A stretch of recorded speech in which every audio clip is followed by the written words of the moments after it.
सतनाम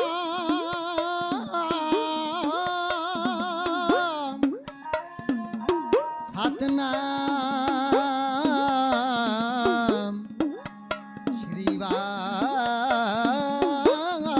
वाहेगुरु जी निमानिया दे मान नितानिया दे तान नियोटिया दियोट ने आसरिया दे आसरे तन तन गुरु गरी बनवाज जियो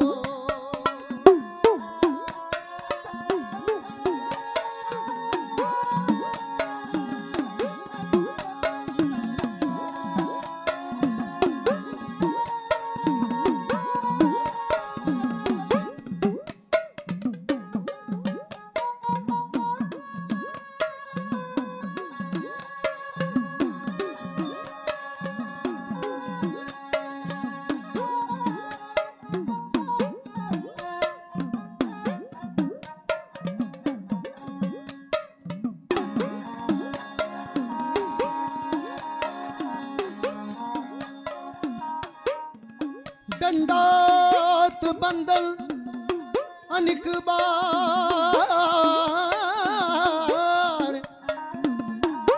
दंडोत बंदन अनिक बार सर्व कला समर्थ डोलन ते राखो प्रभु नानक दे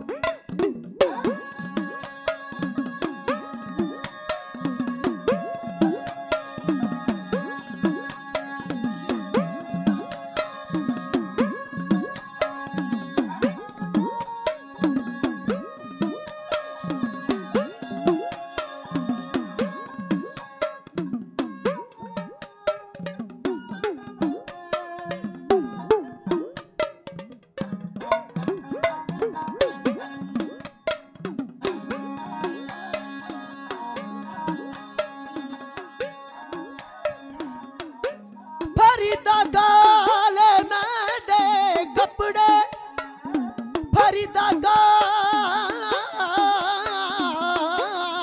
गाले मेंढे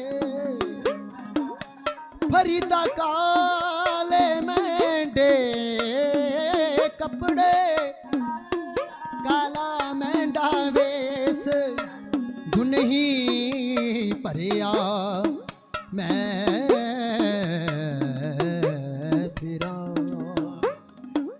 गुनही परिया मैं फिरा लोग कहें दरवेश आनंद गुण निधान गुरु गरीब बनवाज बोलो सतनाम श्री वाहेगुरु जी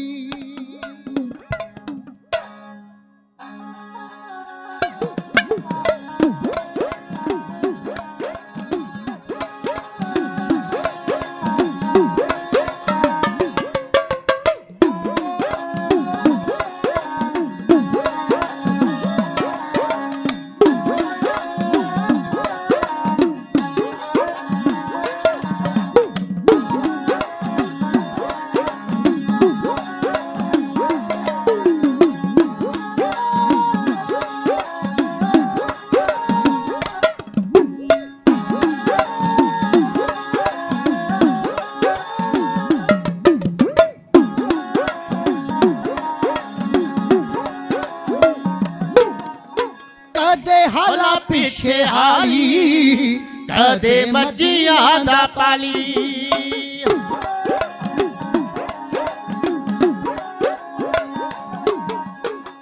ਕਦੇ ਹਾਲਾ ਪਿੱਛੇ ਹਾਲੀ ਕਦੇ ਮੱਝੀਆਂ ਦਾ ਪਾਲੀ ਕਦੇ ਹੱਟ ਪਾ ਕੇ ਬਣੇ ਕਦੇ ਹੱਟ ਪਾ ਕੇ ਬਣੇ ਤੜਵਾਈ ਦਾਤਿਆਂ ਦੱਸ ਕਿਹੜੇ ਕਿਹੜੇ ਦੱਸਾਂ ਜੋ ਜੇ ਕਈ ਦਾਤਿਆ ਦੱਸ ਕਿਹੜੇ ਕਿਹੜੇ ਦੱਸਾਂ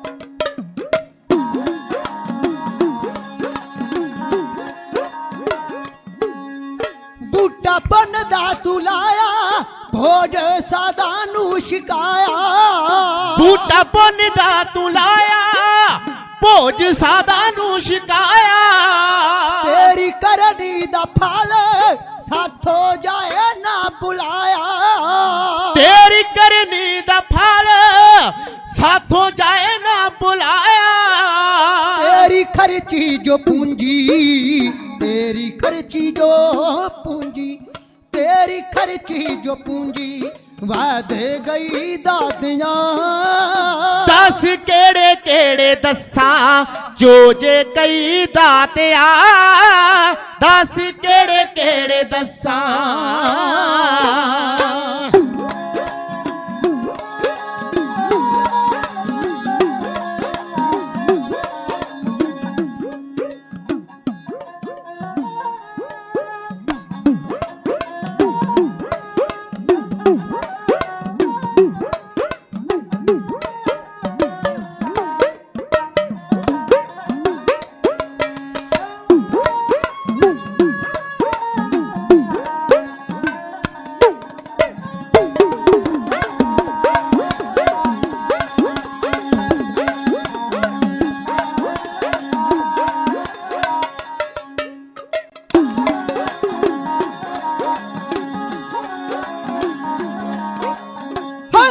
बाबर जुल्म कमाए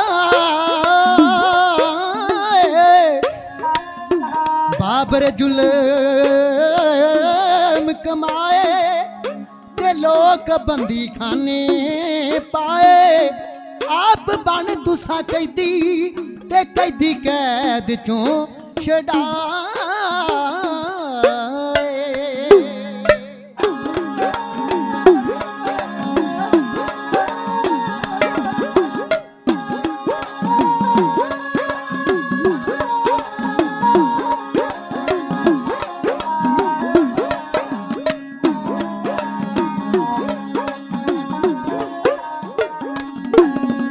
बाबर जुल्म कमाए लोग बंदी खाने पाए बाबर जुल्म कमाए लोग बंदी खाने पाए आप बन तू सा कैदी कैद चोश डाए आप बन तू सा कैदी कैद चोश डाए पीड़ हर तू मनुख पीड़ हरे तू मनुख तादी लई दातियां दस केड़े केड़े दस्सां जो जे कई दातिया दस केड़े केड़े दस्सां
दुनिया दे दीन दुनिया दे राखे दीन दुनिया दे राखे ते मधु शांगे वाला आखे दे के सच्चा उपदेश ते सानू कर जा सजा के हो दीन दुनिया दे रखे दीन दुनिया दे रखे ते मधु शांगे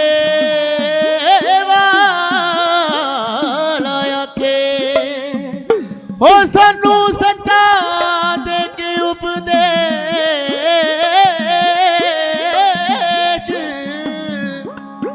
अन्ने कीते तुसां से जाके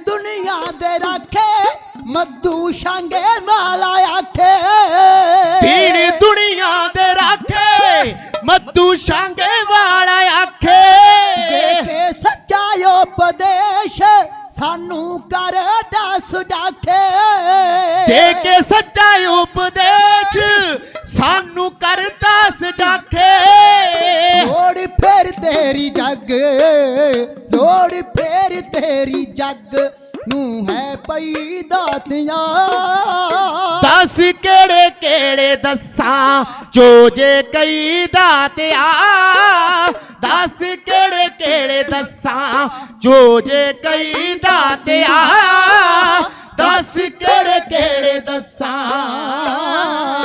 हो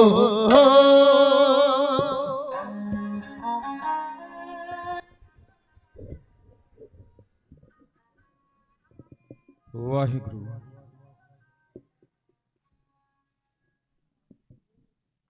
आद निरंजन है गुरु नानक धार के मूरत है जग आयो। लोक सुनियो परलोक सुनियो बृद लोक सुनियो हर दर्शन पायो। संगत पार उतारन को गुरु नानक साहिब पंथ चलायो। वाहिगुरु गुरु नानक साहिब धार के मूरत है जग आयो। वालिए कुल आलम रहमतां दे मुजस्समे दयालता दे सागर बख्शिशां दे भंडारे भगत वशल कृपा निदान ज़ाहरा ज़हूर हाजरा हजूर सर्ब कला भरपूर सर्ब शक्तिमान सतगुरु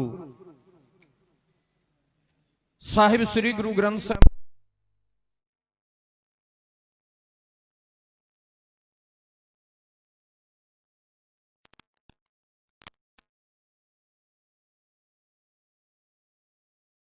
जी दी रहमत प्राप्त करने वास्ते पहुंचे हो। अमावस के दिहाड़े ते गरीब नवाज पातशाह महाराज जी दियां खुशियां प्राप्त करने वास्ते गुरु की संगत के रूप दे विच सज के बैठे हो। बाणियां कहानियां पुत सुपुत करेण दे महावाकां अनुसार करते कियां बातां सरवण करके अपने जीवन का लाहा प्राप्त करने वास्ते पहुंचे हो। आओ सतगुरां दी निगी को गोद दा निग माणदिया होया सतगुरु सच्चे पातशाह महाराज जी दे मुबारक चरणां दे विच सीस झुकाइए ताकि साडा इत्थे आउणा सफला हो जावे। सतगुरु दी रहमत प्राप्त करिए। मेरे तो पहला तुसी बड़ी ही चढ़दी कला दा कवीशर जथा भाई दलजीत सिंह जी नानक मते वाले उन्हां दे पासों आप जी ने सिख इतिहास दे विचों विचारां सरवण कीतियां। शेरे पंजाब महाराजा रणजीत सिंह दे राज विचों उन्हां ने आप जी दे नाल कुछ विचारां साझीआं कीतियां।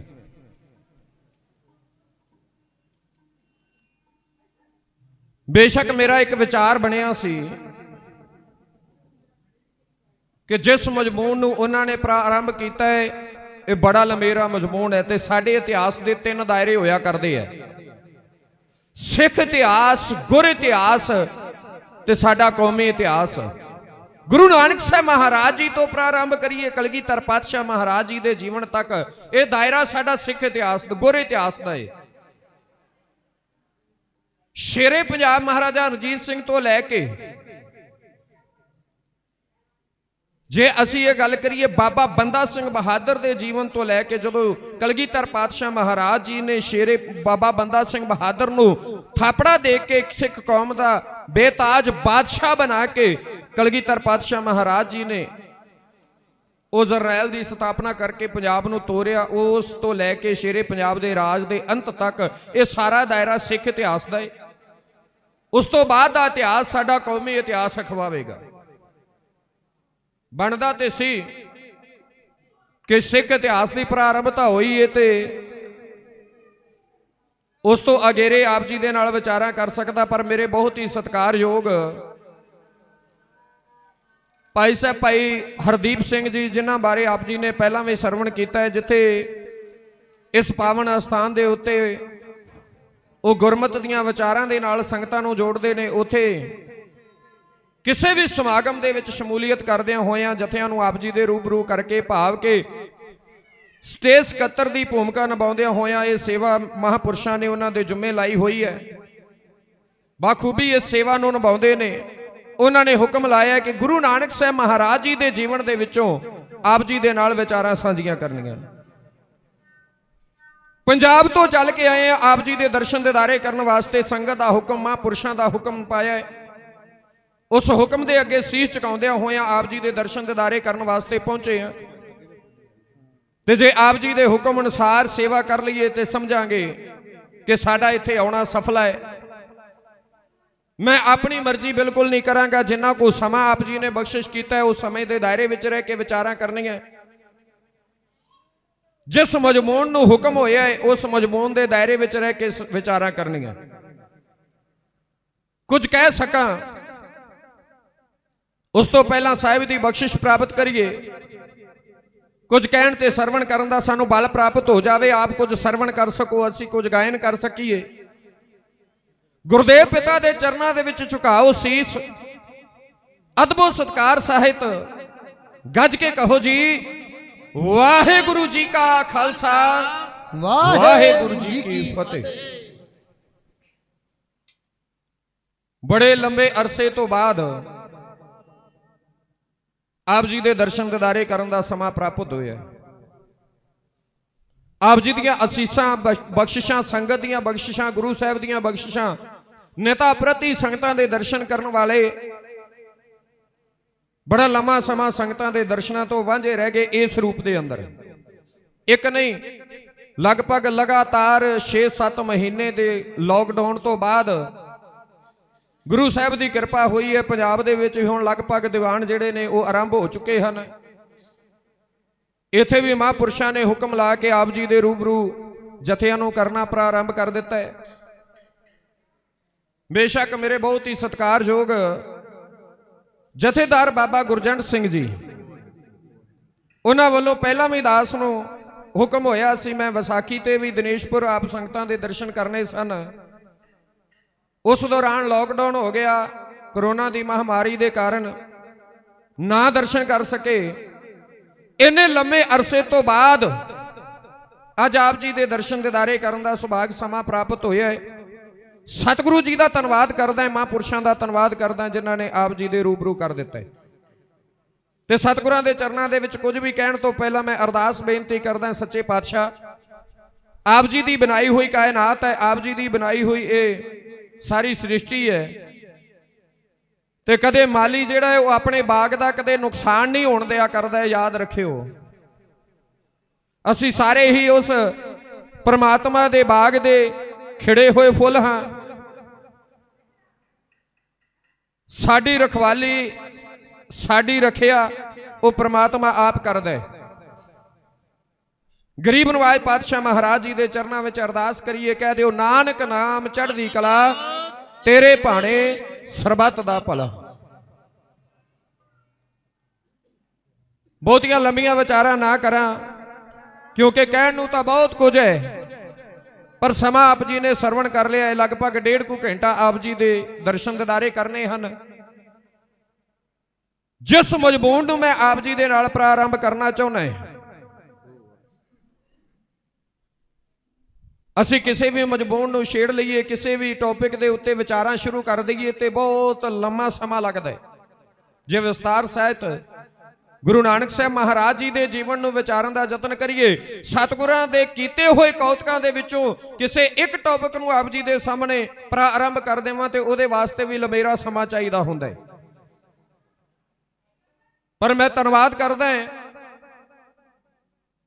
ਸਤਿਕਾਰਯੋਗ ਭਾਈ ਹਰਦੀਪ ਸਿੰਘ ਜੀ ਦਾ, ਜਿਨ੍ਹਾਂ ਨੇ ਇਹ ਸਮਾਂ ਬਖਸ਼ਿਆ। ਮੈਂ ਇੱਕ ਬੇਨਤੀ ਕਰਦਾ, ਸਮਾਂ ਕਦੇ ਥੋੜਾ ਨਹੀਂ ਹੋਇਆ ਕਰਦਾ, ਕੀਮਤੀ ਜ਼ਰੂਰ ਹੋਇਆ ਕਰਦਾ ਹੈ, ਪਰ ਜੇਕਰ ਅਸੀਂ ਉਸ ਦੀ ਕੀਮਤ ਨੂੰ ਪਛਾਣ ਲਈਏ ਤੇ ਸਮਾਂ ਉਹੀ ਬਹੁਮੁੱਲਾ ਹੋਇਆ ਕਰਦਾ ਹੈ। ਗੁਰੂ ਨਾਨਕ ਸਾਹਿਬ ਮਹਾਰਾਜ ਜੀ ਦੇ ਜੀਵਨ ਦੇ ਉੱਤੇ ਵਿਚਾਰ ਪ੍ਰਾਰੰਭ ਕਰਨ ਤੋਂ ਪਹਿਲਾਂ ਮੈਨੂੰ ਇੱਕ ਸਤਿਗੁਰਾਂ ਦੇ ਪਾਵਨ ਪੰਕਤੀ ਯਾਦ ਆ ਗਈ। ਗੁਰੂ ਗ੍ਰੰਥ ਸਾਹਿਬ ਮਹਾਰਾਜ ਜੀ ਦੇ ਅੰਦਰ ਦਰਜ ਹੈ, ਗਿਆਨ ਧਿਆਨ ਕਿਛ ਕਰਮ ਨਾ ਜਾਣਾ, ਸਾਰ ਨਾ ਜਾਣਾ ਤੇਰੀ, ਸਭ ਤੇ ਵੱਡਾ ਸਤਿਗੁਰ ਨਾਨਕ ਜਿਨ ਕਲ ਰਾਖੀ ਮੇਰੀ। ਹੁਣ ਕੋਈ ਸਾਡੇ ਤੇ ਸਵਾਲ ਕਰੇ, ਤੁਸੀਂ ਗੁਰੂ ਨਾਨਕ ਸਾਹਿਬ ਮਹਾਰਾਜ ਜੀ ਨੂੰ ਵੱਡਾ ਗਿਣਦੇ ਹੋ, ਬਾਣੀ ਅਨੁਸਾਰ ਕਹਿੰਦੇ ਹੋ, ਫਿਰ ਇਹਦੇ ਵਿੱਚ ਇਹ ਨਹੀਂ ਕੋਈ ਹਉਮੈ ਵਾਲੀ ਗੱਲ ਨਹੀਂ? ਤੇ ਫਿਰ ਸਾਬਤ ਕਰਕੇ ਵਿਖਾਓ ਕਿ ਗੁਰੂ ਨਾਨਕ ਸਾਹਿਬ ਮਹਾਰਾਜ ਜੀ ਵਾਕਈ ਵੱਡੇ ਸਨ, ਕਿਵੇਂ ਸਨ। ਤੇ ਮੈਂ ਇੱਕ ਬੇਨਤੀ ਕਰਾਂ, ਸੰਸਾਰ ਦੇ ਅੰਦਰ ਔਲੀਏ ਆਏ, ਗੰਧਰਵ ਆਏ, ਅਵਤਾਰ ਆਏ, ਪੀਰ ਆਏ, ਪੈਗੰਬਰ ਆਏ, ਪਰ ਜੇ ਵੱਡਾ ਹੋਣ ਦਾ ਮਾਣ ਹਾਸਲ ਹੋਇਆ ਹੈ ਨਾ ਗੁਰੂ ਨਾਨਕ ਸਾਹਿਬ ਮਹਾਰਾਜ ਜੀ ਨੂੰ, ਉਹਦਾ ਇੱਕ ਕਾਰਨ ਹੈ।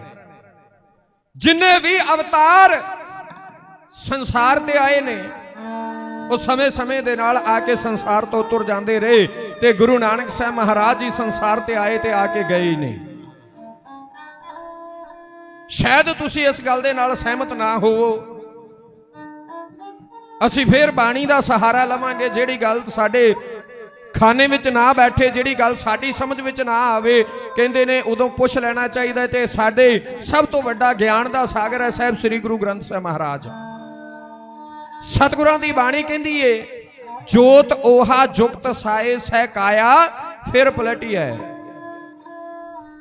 ਇੱਕੋ ਹੀ ਜੋਤ ਨੇ ਕਾਇਆ ਪਲਟੀ, 10 ਜਾਮਿਆਂ ਦੇ ਵਿੱਚ ਪ੍ਰਵੇਸ਼ ਕੀਤਾ ਹੈ। ਗੁਰੂ ਨਾਨਕ ਸਾਹਿਬ ਮਹਾਰਾਜ ਜੀ ਸੰਸਾਰ ਤੇ ਆਏ, ਉਹਨਾਂ ਨੇ ਆਪਣੇ ਮਾਨਸ ਦੇਹੀ ਦੇ ਅੰਦਰ, ਮਨੁੱਖਾ ਜਨਮ ਦੇ ਅੰਦਰ ਜੋ ਕਾਰਜ ਕੀਤੇ, ਮੈਂ ਉਹਨਾਂ ਵਿੱਚੋਂ ਇੱਕ ਆਪ ਜੀ ਦੇ ਨਾਲ ਸਾਂਝਾ ਕਰਨ ਦਾ ਯਤਨ ਕਰਾਂਗਾ। ਪਰ ਸਭ ਤੋਂ ਪਹਿਲਾਂ ਮੈਂ ਇਹ ਗੱਲ ਸਾਬਤ ਕਰ ਦੇਵਾਂ ਕਿ ਗੁਰੂ ਨਾਨਕ ਸਾਹਿਬ ਮਹਾਰਾਜ ਆਏ ਤੇ ਗਏ ਕਿਵੇਂ ਨੇ। ਸਤਿਗੁਰੂ ਨਾਨਕ ਦੇਵ ਪਾਤਸ਼ਾਹ ਮਹਾਰਾਜ ਜੀ ਨੇ ਸ਼ਬਦ ਨਾਲ ਜੋੜਿਆ, ਸਰੀਰ ਨਾਲ ਨਹੀਂ। ਸ਼ਬਦ ਦੇ ਨਾਲ ਜੋੜਿਆ ਹੈ। ਉਹਨਾਂ ਨੇ ਅੰਤਰ ਆਤਮੇ ਦੀ ਗੱਲ ਕੀਤੀ ਹੈ। ਤੇ ਮੈਂ ਇੱਕ ਬੇਨਤੀ ਕਰ ਦੇਵਾਂ, ਸਰੀਰ ਨਾਸਵੰਤ ਹੈ ਤੇ ਸ਼ਬਦ ਜੁਗੋ ਜੁਗ ਅਟਲ ਹੈ।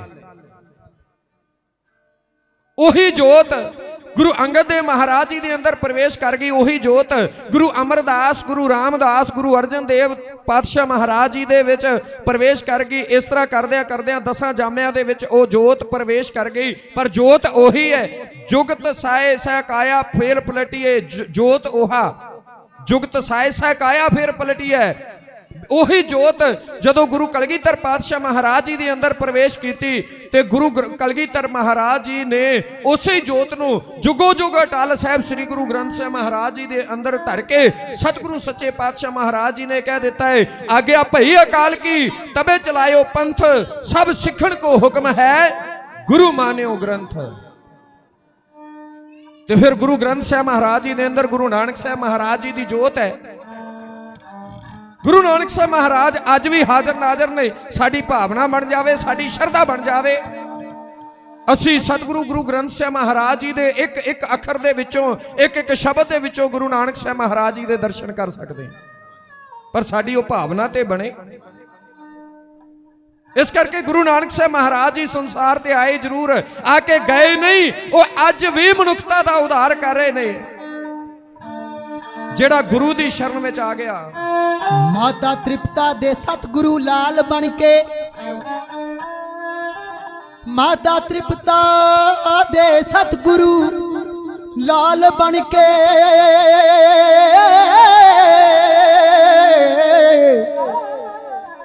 ਤੇ ਤਪਦੇ ਦਿਲਾਂ ਤੇ ਸ਼ਾਂਤ ਵਰਤਾਉਣ ਆਏ। ਜਿੱਥੇ ਰਾਜ ਸੀ, ਜਿੱਥੇ ਰਾਜ ਸੀ ਝੂਠ ਤੇ ਈਰਖਾ ਦਾ,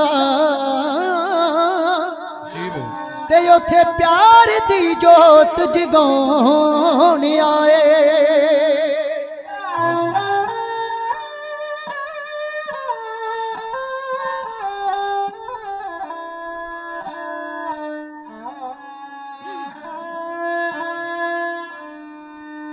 ਸੱਚੇ ਸੌਦਿਆਂ ਦਾ ਕੋਟਾ ਹੋ ਲੈ ਤੁਰ ਤੋ,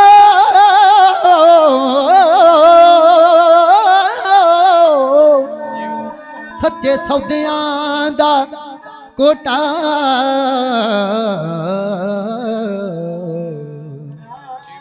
ਸੱਚੇ ਸੌਦਿਆਂ ਦਾ ਕੋਟਾ ਉਹ ਲੈ ਤੁਰ ਤੋ, ਤੇ ਭੁੱਖੇ ਸਾਧੂਆਂ ਨੂੰ ਲੰਗਰ ਛਕਾਉਣ ਆਏ। ਮਧੂ ਛੰਗਿਆ ਨਾਮ ਤੋਂ ਟੁੱਟਿਆਂ ਬੰਦਿਆਂ ਨੂੰ, ਤੇ ਸੱਚੇ ਵਾਹਿਗੁਰੂ ਦਾ ਨਾਮ ਜਪਾਉਣ ਆਏ। ਤੇ ਸੱਚੇ ਵਾਹਿਗੁਰੂ ਦਾ ਨਾਮ ਜਪਾਉਣ ਆਏ। ਸਤਿਗੁਰੂ ਨਾਨਕ ਦੇਵ ਪਾਤਸ਼ਾਹ ਮਹਾਰਾਜ ਜੀ ਨੇ ਸੰਸਾਰ ਤੇ ਆ ਕੇ ਅਨੇਕਾਂ ਕੌਤਕ ਕੀਤੇ, ਹਰ ਇੱਕ ਨੂੰ ਬਿਆਨ ਨਹੀਂ ਕੀਤਾ ਜਾ ਸਕਦਾ। ਸਮੇਂ ਦੇ ਮੁਤਾਬਕ ਮੈਂ ਪ੍ਰਾਰੰਭ ਕਰਾਂਗਾ। ਜਦੋਂ ਗੁਰੂ ਨਾਨਕ ਸਾਹਿਬ ਮਹਾਰਾਜ ਜੀ ਨੂੰ ਬੇਬੇ ਨਾਨਕੀ ਸੁਲਤਾਨਪੁਰ ਲੋਧੀ ਲੈ ਗਏ, ਮੋਦੀ ਖਾਨੇ ਦੀ ਨੌਕਰੀ ਦਵਾਈ। ਗੁਰੂ ਨਾਨਕ ਸਾਹਿਬ ਮਹਾਰਾਜ ਜੀ ਨੌਕਰੀ ਕਰ ਰਹੇ ਨੇ। ਸਿਆਣੇ ਬਜ਼ੁਰਗ ਕਿਹਾ ਕਰਦੇ ਸਨ, ਉੱਤਮ ਖੇਤੀ ਮੱਧਮ ਵਪਾਰ ਨਖਿੱਧ ਚਾਕਰੀ ਭੀਖ ਆਧਾਰ। ਕਹਿੰਦੇ ਜਿਹੜੀ ਖੇਤੀ ਹੈ ਉਹ ਬੜੀ ਉੱਤਮ ਹੈ, ਅੱਜ ਦੇ ਸਮੇਂ 'ਚ ਨਹੀਂ। ਕਿਉਂਕਿ ਅੱਜ ਤੇ ਵਿਚਾਰਾ ਕਿਸਾਨ ਜਿਹੜਾ ਸੜਕਾਂ ਤੇ ਧਰਨੇ ਲਾ ਕੇ ਆਪਣਾ ਹੱਕ ਮੰਗਣ ਵਾਸਤੇ ਰੁਲ ਰਿਹਾ ਹੈ, ਗਲ ਵਿੱਚ ਫਾਹਾ ਪਾ ਕੇ ਆਪਣੀ ਜਾਨ ਗਵਾ ਰਿਹਾ ਹੈ, ਕਰਜ਼ੇ ਦੀ ਮਾਰ ਸਹਾ ਰਿਹਾ ਹੈ। ਅੱਜ ਦੇ ਸਮੇਂ 'ਚ ਉੱਤਮ ਨਹੀਂ ਕਹਿ ਸਕਦੇ ਹਾਂ। ਉੱਤਮ ਤਾਂ ਹੈ, ਪਰ ਜਿਹੜੇ ਅੱਜ ਦੇ ਬੈਠੇ ਹੋਏ ਹਾਕਮ ਹੈ ਨਾ, ਉਹਨਾਂ ਨੇ ਇਹ ਕੀਤਾ ਉੱਤਮ ਰਹਿਣ ਨਹੀਂ ਦਿੱਤਾ। ਅੱਜ ਆਪਣੇ ਹੱਕ ਮੰਗਣ ਵਾਸਤੇ ਵੀ ਸਾਨੂੰ ਸੜਕਾਂ ਤੇ ਰੁਲਣਾ ਪੈ ਰਿਹਾ ਹੈ। ਪੰਜਾਬ ਤੋਂ ਆਇਆ ਹੈ, ਜਦੋਂ ਅੰਮ੍ਰਿਤਸਰ ਸਾਹਿਬ ਤੋਂ ਤੁਰੇ ਹੈ, ਬਾਈ ਰੋਡ ਕਾਰ ਤੇ ਆਏ ਹੈ, ਰਸਤੇ ਵਿੱਚ ਜਦੋਂ ਉਹ ਹਾਲਾਤ ਵੇਖੇ, ਥਾਂ ਥਾਂ ਤੇ ਲੱਗੇ ਹੋਏ ਧਰਨੇ, ਉਹ ਕਿਸਾਨ ਆਪਣੇ ਹੱਕ ਲੈਣ ਵਾਸਤੇ ਸੜਕਾਂ ਦੇ ਉੱਤੇ ਬੈਠੇ ਹੋਏ ਨੇ, ਘਰ-ਬਾਰ ਛੱਡਿਆ ਹੋਇਆ ਹੈ, ਤੇ ਮਨ ਦੇ ਵਿੱਚ ਵਿਚਾਰ ਆਈ ਕਿ ਕਦੇ ਸਿਆਣੇ ਕਿਹਾ ਕਰਦੇ ਸਨ, ਉੱਤਮ ਖੇਤੀ ਮੱਧਮ ਵਪਾਰ ਨਖਿੱਧ ਚਾਕਰੀ ਭੀਖ ਆਧਾਰ। ਅੱਜ ਬਿਲਕੁਲ ਇਸ ਤੋਂ ਉਲਟ ਹੋ ਰਿਹਾ ਹੈ। ਗੁਰੂ ਨਾਨਕ ਸਾਹਿਬ ਮਹਾਰਾਜ ਜੀ ਨੇ ਸਾਨੂੰ ਸਾਰੇ ਕਿੱਤੇ ਕਰਕੇ ਸਮਝਾਏ ਹੈ। ਇੱਥੇ ਬੜਾ ਡੰਮ ਗੁਰੂ ਚੱਲਿਆ ਹੋਇਆ ਹੈ। ਕੋਈ ਕਿਤੇ ਗੁਰੂ ਬਣ ਕੇ ਬੈਠ ਜਾਂਦਾ ਹੈ, ਕੋਈ ਕਿਤੇ ਗੁਰੂ ਬਣ ਕੇ ਬੈਠ ਜਾਂਦਾ ਹੈ। ਪਰ ਮੈਂ ਇੱਕ ਬੇਨਤੀ ਕਰਾਂ, ਉਹਨਾਂ ਦੀ ਬਿਰਤੀ ਕਿਵੇਂ ਦੀ ਹੈ? ਅਵਰ ਉਪਦੇਸੇ ਆਪ ਨਾ ਕਰੇ। ਦੂਜਿਆਂ ਨੂੰ ਉਪਦੇਸ਼ ਦੇਣਾ ਹੈ, ਪਰ ਆਪਣੇ ਜੀਵਨ ਦੇ ਅੰਦਰ ਨਹੀਂ। ਹਰ ਇੱਕ ਮਹਾਂਪੁਰਸ਼ਾਂ ਦੇ ਜੀਵਨ ਵਰਗਾ ਨਹੀਂ ਹੋਇਆ ਕਰਦਾ ਹੈ। ਵਿਰਲੇ ਨੇ, ਹੈਣ ਵਿਰਲੇ ਨਾ ਹੀ ਘਣੇ, ਫੈਲ ਫੱਕੜ ਸੰਸਾਰ ਹੈਗੇ ਨੇ ਇੱਥੇ ਅਜੇ ਵੀ, ਜਿਹੜੇ ਗੁਰੂ ਦੇ ਹੁਕਮ ਦੇ ਵਿੱਚ ਰਹਿ ਕੇ ਆਪਣਾ ਜੀਵਨ ਬਸਰ ਕਰ ਰਹੇ ਨੇ, ਪਰ ਸਾਰੇ ਨਹੀਂ। ਗੁਰੂ ਨਾਨਕ ਸਾਹਿਬ ਮਹਾਰਾਜ ਜੀ ਨੇ ਜੋ ਕਿਹਾ ਹੈ ਉਹ ਪਹਿਲਾਂ ਆਪ ਕੀਤਾ ਹੈ। ਸਤਿਗੁਰੂ ਸੱਚੇ ਪਾਤਸ਼ਾਹ ਮਹਾਰਾਜ ਜੀ ਨੇ ਵਪਾਰ ਕੀਤਾ ਹੈ ਝੂੜਕਿਆਣੇ ਦੀ ਧਰਤੀ ਦੇ ਉੱਤੇ ਜਾ ਕੇ, ਤੇ ਸਾਨੂੰ ਦੱਸ ਦਿੱਤਾ ਹੈ ਵਪਾਰ ਕਿਵੇਂ ਕਰੀਦਾ ਹੈ। ਜੇ ਸੁਲਤਾਨਪੁਰ ਲੋਧੀ ਦੇ ਅੰਦਰ ਨੌਕਰੀ ਕੀਤੀ ਹੈ ਤੇ ਸਾਨੂੰ ਸਮਝਾ ਦਿੱਤਾ ਹੈ ਕਿ ਨੌਕਰੀ ਕਿਵੇਂ ਕਰੀਦੀ ਹੈ। ਪਰਮਾਤਮਾ ਦੇ ਭਾਣੇ ਦੇ ਵਿੱਚ ਰਹਿ ਕੇ ਕੋਈ ਵੀ ਕੀਤਾ ਹੋਇਆ ਕੰਮ ਕਦੇ ਵੀ ਨੀਵਾਂ ਨਹੀਂ ਹੋਇਆ ਕਰਦਾ ਹੈ। ਜੇ ਕਰਤਾਰਪੁਰ ਦੀ ਧਰਤੀ ਦੇ ਉੱਤੇ ਸਤਿਗੁਰੂ ਸੱਚੇ ਪਾਤਸ਼ਾਹ ਮਹਾਰਾਜ ਜੀ ਨੇ ਵਾਹੀ ਕੀਤੀ ਏ ਤੇ ਸਤਿਗੁਰਾਂ ਨੇ ਸਾਨੂੰ ਸਮਝਾ ਦਿੱਤਾ ਹੈ ਵਾਹੀ ਕਿਵੇਂ ਕਰਨੀ ਏ। ਮਨਹਾਲੀ ਕਰਸਾਣੀ ਕਰਨੀ, ਸ਼ਰਮ ਪਾਣੀ ਤਨ ਖੇਤ, ਨਾਮ ਬੀਜ ਸੰਤੋਖ ਸੁਹਾਗਾ, ਰੱਖ ਗਰੀਬੀ ਵੇਸ। ਇਹੋ ਜਿਹਾ ਜੀਵਨ ਗੁਰਸਿੱਖਾ ਤੇਰਾ ਹੋਣਾ ਚਾਹੀਦਾ ਹੈ। ਗੁਰੂ ਨਾਨਕ ਸਾਹਿਬ ਮਹਾਰਾਜ ਜੀ ਦੇ ਬਚਨ ਬੜੇ ਕੀਮਤੀ ਨੇ, ਬੜੇ ਮਹਿੰਗੇ ਨੇ, ਹਰ ਇੱਕ ਦੇ ਵੱਸ ਦੀ ਗੱਲ ਨਹੀਂ ਉਹਨਾਂ ਨੂੰ ਪ੍ਰਾਪਤ ਕਰ ਲੈਣਾ। ਜਿਹੜੀ ਸਸਤੀ ਚੀਜ਼ ਹੁੰਦੀ ਹੈ ਨਾ ਅਸੀਂ ਝਟ ਪ੍ਰਾਪਤ ਕਰ ਲੈਨੇ ਆ, ਮਹਿੰਗੀ ਚੀਜ਼ ਹਰ ਇੱਕ ਦੇ ਵੱਸ ਦੀ ਗੱਲ ਨਹੀਂ। ਮੈਂ ਬੇਨਤੀ ਕਰ ਰਿਹਾ ਸੀ, ਨੌਕਰੀ ਕੀਤੀ ਹੈ ਮੋਦੀ ਖਾਨੇ ਦੇ ਅੰਦਰ।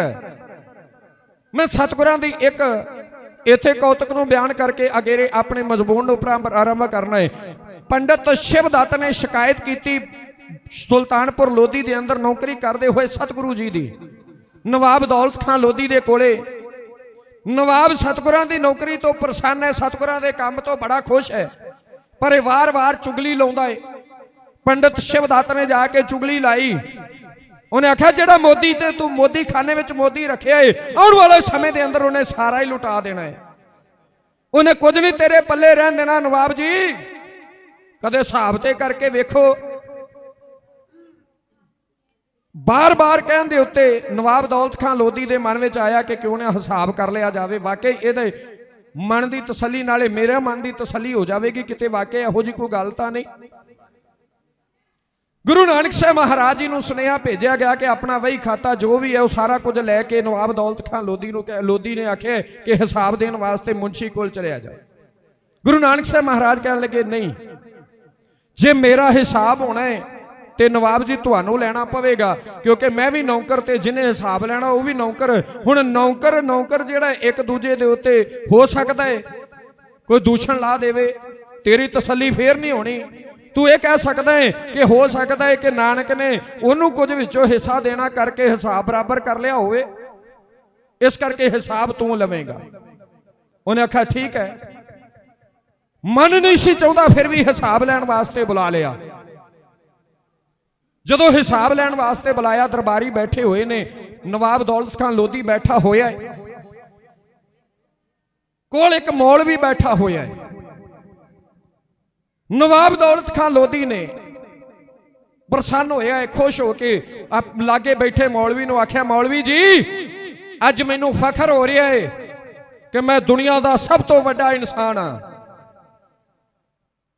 ਮੈਂ ਸਭ ਤੋਂ ਵੱਡਾ ਇਨਸਾਨ ਹੈ, ਮੇਰੇ ਵਰਗਾ ਹੋਰ ਪਤਾ ਨਹੀਂ ਕੋਈ ਹੋਵੇ ਕਿ ਨਾ ਹੋਵੇ। ਮੌਲਵੀ ਨੇ ਆਖਿਆ, ਨਵਾਬ ਜੀ ਹੰਕਾਰ, ਤੁਹਾਡੇ ਅੰਦਰ ਹੰਕਾਰ ਨਹੀਂ ਬੋਲ ਰਿਹਾ। ਨਵਾਬ ਨੇ ਆਖਿਆ ਨਹੀਂ, ਇਹ ਹੰਕਾਰ ਨਹੀਂ, ਇਹ ਤਾਂ ਪਿਆਰ ਹੈ। ਕਹਿੰਦੇ ਇਹ ਕਿਵੇਂ ਦਾ ਪਿਆਰ ਹੈ? ਆਪਣੇ ਆਪ ਨੂੰ ਕਹਿ ਰਹੇ ਹੋ ਮੈਂ ਸਭ ਤੋਂ ਵੱਡਾ ਹੈ। ਜਦੋਂ ਇਹ ਗੱਲ ਸੁਣੀ ਹੈ ਉਹਨੇ ਆਖਿਆ ਫਿਰ ਦੱਸੋ ਤਾਂ ਸਹੀ ਵੱਡੇ ਕਿਵੇਂ ਹੋ? ਉਹਨੇ ਆਖਿਆ ਦੁਨੀਆ ਦੇ ਲੋਕ ਨੌਕਰ ਰੱਖਦੇ ਹੋਣਗੇ, ਬੜੇ ਬੜੇ ਤਗੜੇ ਨੌਕਰ ਰੱਖੇ ਹੋਣਗੇ, ਪਰ ਜੇ ਕਿਸੇ ਨੇ ਰੱਬ ਨੂੰ ਨੌਕਰ ਰੱਖਿਆ ਤੇ ਉਹ ਮੈਂ ਆ। ਕਦੀ ਵੇਖਿਆ ਬੰਦਾ ਤੇ ਬੰਦੇ ਦੀ ਨੌਕਰੀ ਕਰਦਾ ਏ? ਕਦੀ ਵੇਖਿਆ ਕਿਸੇ ਨੇ ਰੱਬ ਨੇ ਨੌਕਰੀ ਕੀਤੀ ਹੋਵੇ? ਜਾਂ ਕਦੇ ਧੰਨੇ ਵਰਗਿਆਂ ਦੇ ਖੇਤ ਚਾਰੇ ਹੋਣਗੇ, ਖੇਤਾਂ ਦੇ ਵਿੱਚ ਧੰਨੇ ਵਰਗਿਆਂ ਦੇ ਨੱਕੇ ਮੋੜੇ ਹੋਣਗੇ, ਤੇ ਜਾਂ ਫਿਰ ਅੱਜ ਰੱਬ ਮੇਰੀ ਨੌਕਰੀ ਕਰ ਰਿਹਾ। ਇਸ ਕਰਕੇ ਮੈਂ ਸਭ ਤੋਂ ਵੱਡਾ ਹੈ। ਬੰਦੇ ਨੂੰ ਬੰਦਾ ਤੇ ਨੌਕਰ ਰੱਖ ਸਕਦਾ, ਮੈਂ ਰੱਬ ਨੂੰ ਨੌਕਰ ਰੱਖਿਆ ਹੋਇਆ ਹੈ। ਤੇ ਜਦੋਂ ਹਿਸਾਬ ਹੋਣ ਲੱਗਾ, ਇਸ ਰਮਜ ਦੇ ਵਿੱਚ ਵੀ ਨਵਾਬ ਦੌਲਤ ਖਾਨ ਦੀ ਇਸ ਰਮਜ ਦੇ ਵਿੱਚ ਵੀ ਇੱਕ ਭੇਦ ਹੈ, ਕਿਉਂਕਿ ਨਵਾਬ ਦੌਲਤ ਖਾਨ ਨੇ ਗੁਰੂ ਨਾਨਕ ਸਾਹਿਬ ਮਹਾਰਾਜ ਜੀ ਨੂੰ ਰੱਬ ਮੰਨ ਲਿਆ। ਜਦੋਂ ਹਿਸਾਬ ਹੋਣ ਲੱਗਿਆ ਸੀ, ਨਵਾਬ ਦੇ ਅੱਖਾਂ ਚੋਂ ਹੰਝੂ ਗਿਰਨ ਲੱਗੇ, ਟਿਪ ਟਿਪ ਅਥਰੂ ਡੁੱਲ ਰਹੇ ਨੇ। ਰੋ ਕੇ ਕਹਿਣ ਲੱਗਾ, ਕਹਿੰਦਾ ਮੇਰੇ ਵਰਗਾ ਅਭਾਗਾ ਬੰਦਾ ਹੀ ਕੋਈ ਨਹੀਂ। ਮੌਲਵੀ ਫਿਰ ਬੋਲਿਆ, ਕਹਿੰਦਾ ਹੁਣੇ ਤੂੰ ਦੁਨੀਆ ਦਾ ਸਭ ਤੋਂ ਵੱਡਾ ਆਦਮੀ ਸਾ ਨਵਾਬ, ਹੁਣੇ ਤੂੰ ਅਭਾਗਾ ਕਹਿ ਰਿਹਾ, ਬਦਨਸੀਬ ਕਹਿ ਰਿਹਾ, ਇਹ ਕੀ ਮਤਲਬ?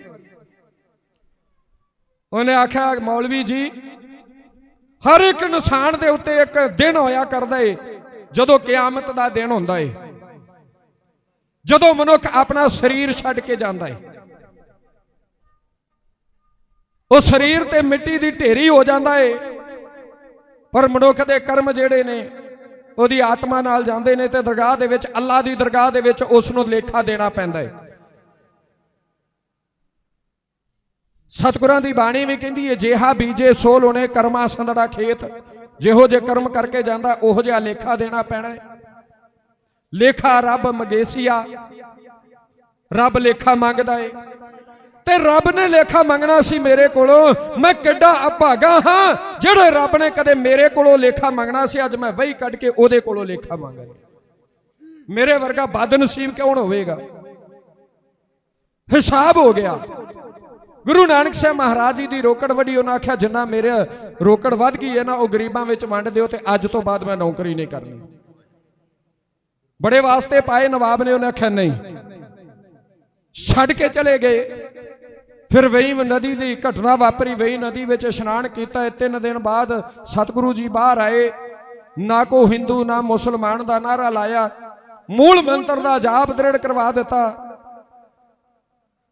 ਵਾਰ-ਵਾਰ ਆ ਕੇ ਕਦੀ ਕਿਸੇ ਨੇ ਵਾਸਤੇ ਪਾਏ, ਕਦੇ ਕਿਸੇ ਨੇ ਵਾਸਤੇ ਪਾਏ, ਪਰ ਗੁਰੂ ਨਾਨਕ ਸਾਹਿਬ ਮਹਾਰਾਜ ਜੀ ਕਹਿੰਦੇ ਨਹੀਂ, ਹੁਣ ਨਵਾਬ ਜੀ ਤੁਹਾਡੀ ਨੌਕਰੀ ਨਹੀਂ, ਹੁਣ ਅਸੀਂ ਉਸ ਸਾਹਿਬ ਦੀ ਨੌਕਰੀ ਕਰਨ ਵਾਸਤੇ ਚੱਲੇ ਆ। ਤੇ ਗੁਰੂ ਨਾਨਕ ਸਾਹਿਬ ਮਹਾਰਾਜ ਜੀ ਨੇ ਵੇਖਿਆ ਅੰਤਰ ਆਤਮੇ ਦੇ ਨਾਲ ਸੜਦੀ ਹੋਈ ਮਨੁੱਖਤਾ ਦਾ ਉਧਾਰ ਕਰਨ ਵਾਸਤੇ ਭਾਈ ਸਾਹਿਬ ਭਾਈ ਕਹਿੰਦੇ ਨੇ ਬਾਬੇ ਤਾਰੇ 4 ਚੱਕ 9 ਖੰਡ ਪ੍ਰਿਥਵੀ ਸੱਚਾ ਢੋਆ। ਫਿਰ ਸਤਿਗੁਰੂ ਨਾਨਕ ਦੇਵ ਪਾਤਸ਼ਾਹ ਮਹਾਰਾਜ ਜੀ ਤੁਰ ਪਏ ਨੇ ਦੀਨ ਦੁਨੀਆ ਦੀ ਰਾਖੀ ਕਰਨ ਵਾਸਤੇ, ਸੜਦੇ ਹੋਏ ਜਗਤ ਜਲੰਦੇ ਨੂੰ ਠਾਰਨ ਵਾਸਤੇ ਸਤਿਗੁਰੂ ਸੱਚੇ ਪਾਤਸ਼ਾਹ ਮਹਾਰਾਜ ਜੀ ਰਵਾਨਾ ਹੋਏ।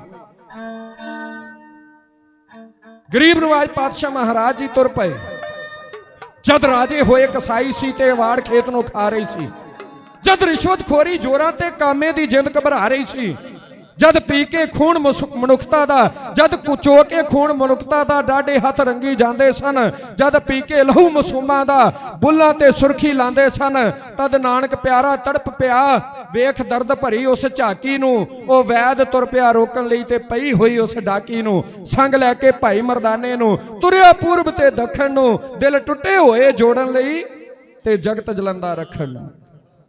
ਨਾਲ ਬਦਰੇ ਦੇ ਪੁੱਤਰ ਚੌਂਬੜ ਗੋਤ ਦੇ ਮਰਾਸੀ ਭਾਈ ਮਰਦਾਨੇ ਨੂੰ ਨਾਲ ਲੈ ਲਿਆ।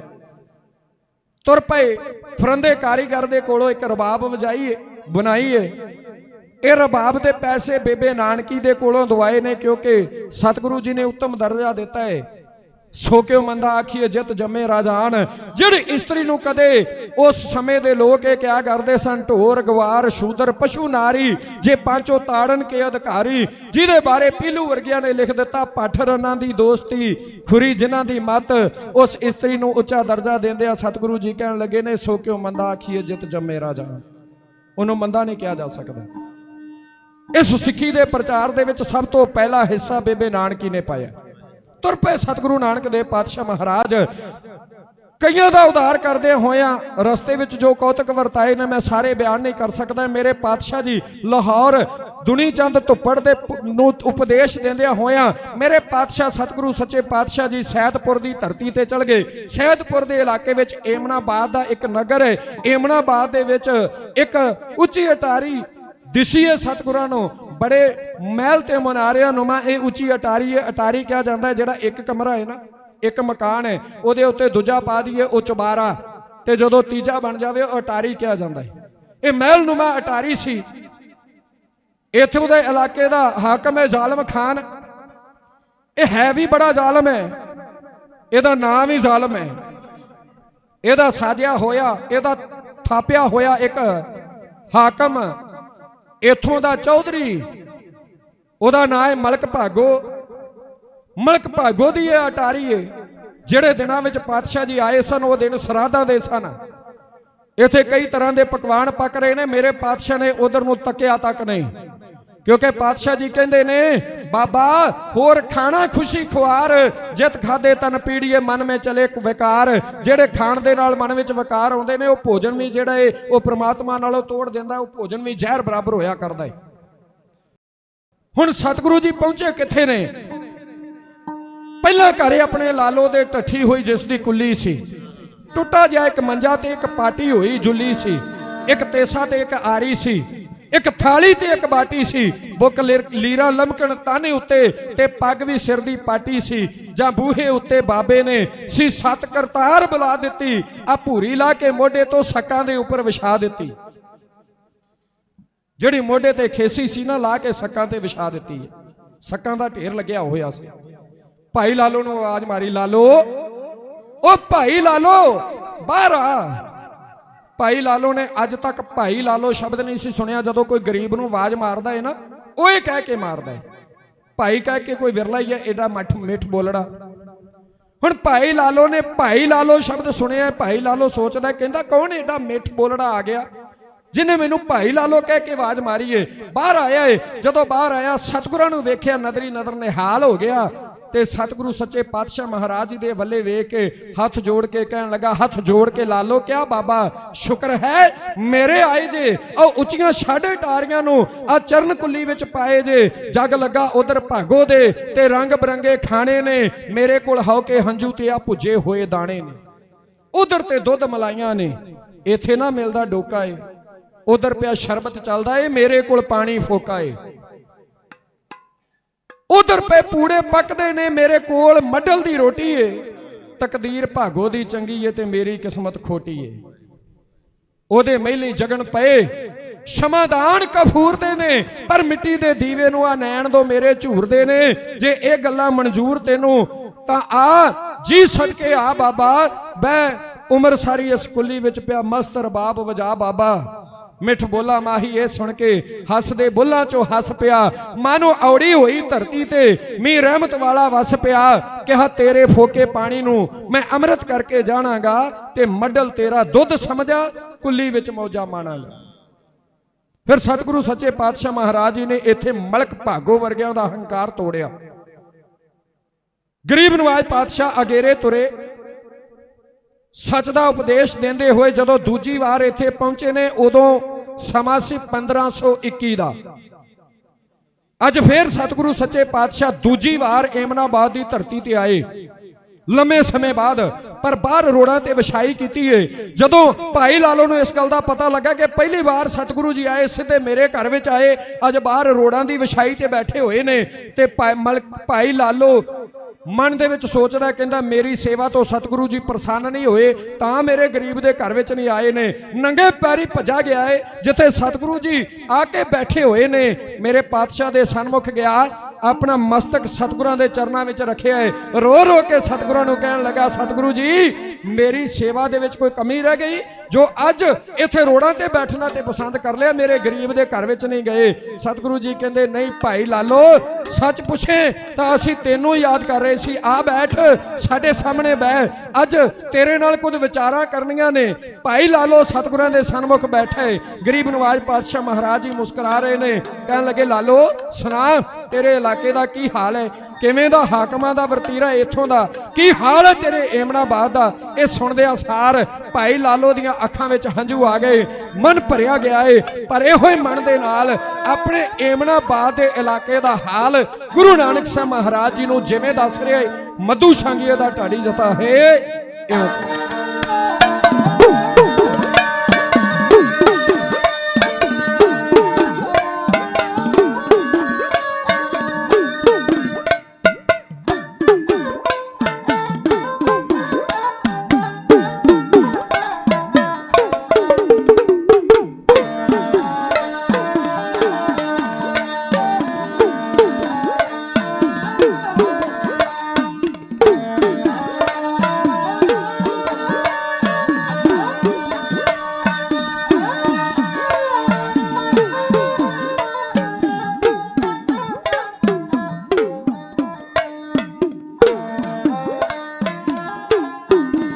ਲਾਲੋ ਕਿਹਾ ਕੀ ਕਰਾਂ ਬਿਆਨ ਬਾਬਾ, ਲਾਲੋ ਕਿਹਾ ਕੀ ਕਰਾਂ ਬਿਆਨ ਬਾਬਾ, ਲਾਲੋ ਕਿਹਾ ਕੀ ਕਰਾਂ ਬਿਆਨ ਬਾਬਾ, ਲਾਲੋ ਕਿਹਾ ਕੀ ਕਰਾਂ ਬਿਆਨ ਬਾਬਾ। ਜਿਹੜੀ ਜ਼ਾਲਮਾਂ ਨੇ ਹੱਥ ਚਾਈ ਹੋਈ ਏ, ਜਿਹੜੀ ਜ਼ਾਲਮਾਂ ਨੇ ਹੱਥ ਚਾਈ ਹੋਈ ਏ।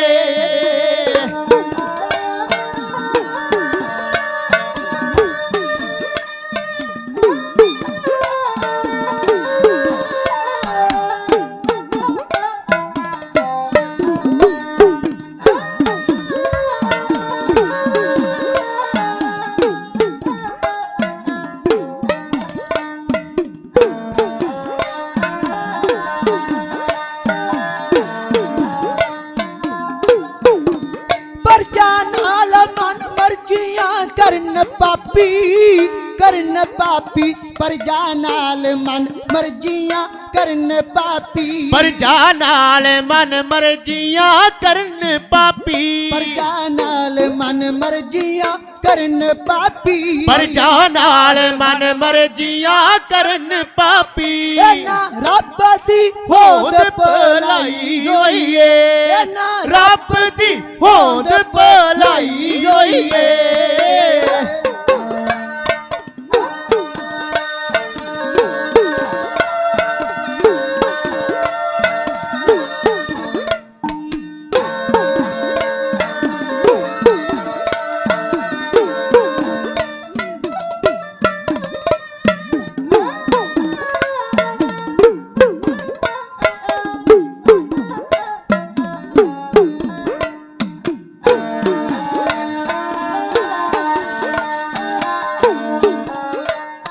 ਸੂਰਜ ਧਰਮ ਦਾ ਹੋ ਕਿਤੇ ਨਹੀਂ ਨਜ਼ਰ ਆਉਂਦਾ ਸੂਰਜ ਧਰਮ ਦਾ ਸੂਰਜ ਧਰਮ ਦਾ ਕਿਤੇ ਨਹੀਂ ਨਜ਼ਰ ਆਉਂਦਾ ਤੇ ਨਾ ਰਾਤ ਕੁਕਰਮਾਂ ਦੀ ਪਾਈ ਹੋਈ ਏ ਉਹ ਸੂਰਜ ਧਰਮ ਦਾ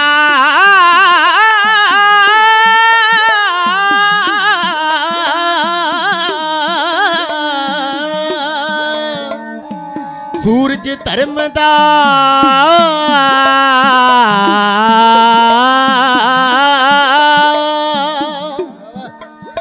ਸੂਰਜ ਧਰਮ ਦਾ ਕਿਤੇ ਨਾ ਨਜ਼ਰ ਆਉਂਦਾ ਤੇ ਨਾ ਰਾਤ ਕੋ ਕਰਮਾਂ ਦੀ ਪਾਈ ਹੋਈ ਏ ਸੂਰਜ ਧਰਮ ਦਾ ਕਿਤੇ ਨਹੀਂ ਨਜ਼ਰ ਆਉਂਦਾ ਸੂਰਜ ਧਰਮ ਦਾ ਕਿਤੇ ਨਹੀਂ ਨਜ਼ਰ ਆਉਂਦਾ ਨਾ ਰਾਤ ਕੋ ਕਰਮਾਂ ਦੀ ਪਾਈ ਹੋਈ ਏ ਨਾ ਰਾਤ ਕੋ ਕਰਮਾਂ ਦੀ ਪਾਈ ਹੋਈ ਏ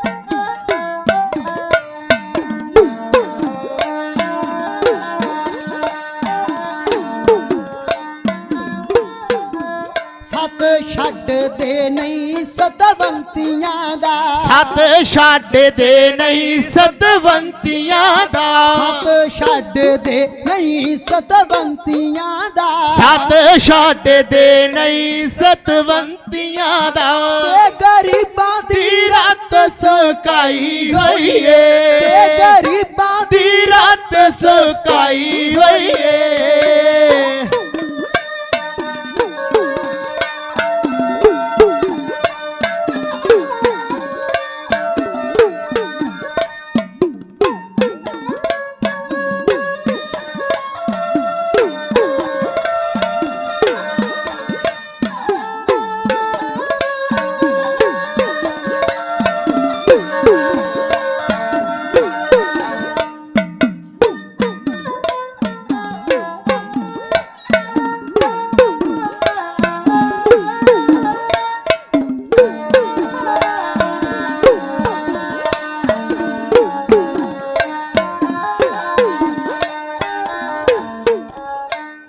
ਹੰਝੋ ਕੇ ਖੂਨ ਹਜ਼ਾਰਾਂ ਨਿਤਾਣਿਆਂ ਦਾ ਉਹ ਚੋਕੇ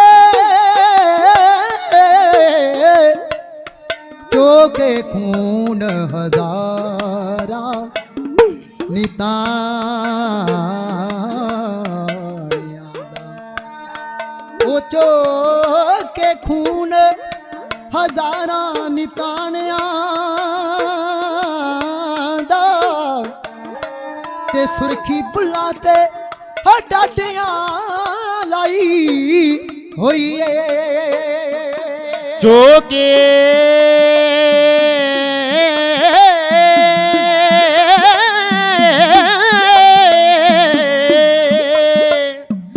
ਜੋ ਕੇ ਖੂਨ ਹਜ਼ਾਰਾਂ ਨਤਾਣਿਆਂ ਦਾ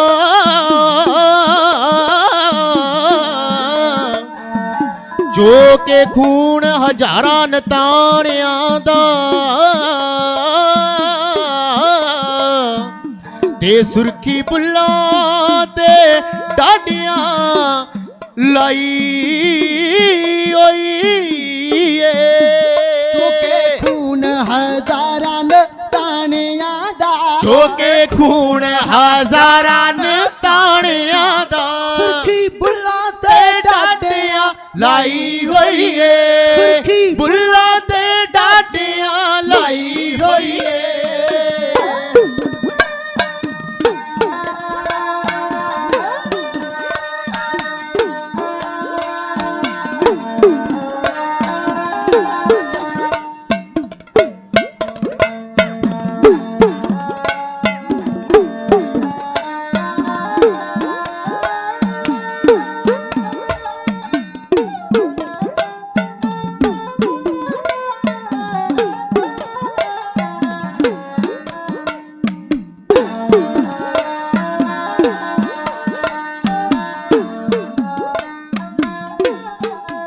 ਕਈਆਂ ਜਿਉਂਦਿਆਂ ਜੀਆਂ ਦੀ ਕੱਢ ਚਰਬੀ ਕਈਆਂ ਜਿਉਂਦਿਆਂ ਜੀਆਂ ਦੀ ਕੱਢ ਚਰਬੀ ਕਈਆਂ ਜਿਉਂਦਿਆਂ ਜੀਆਂ ਦੀ ਕੱਢ ਚਰਬੀ ਕਈਆਂ ਜਿਉਂਦਿਆਂ ਜੀਆਂ ਦੀ ਕੱਢ ਚਰਬੀ ਮੱਲੀ ਕਿਸੇ ਨੇ ਜੋਤ ਜਗਾਈ ਹੋਈ ਏ ਕਿਸੇ ਨੇ ਜੋਤ ਜਗਾਈ ਹੋਈ ਏ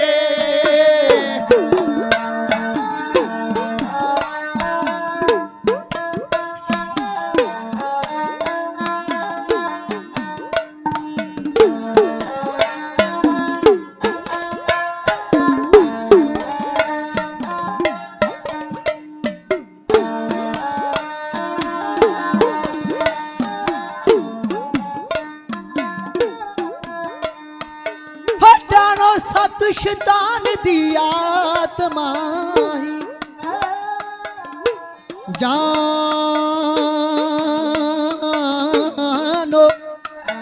ਜਾਨੋ ਹੋ ਸੱਚੇ ਸ਼ੈਤਾਨ ਦੀ ਆਤਮਾ ਹੀ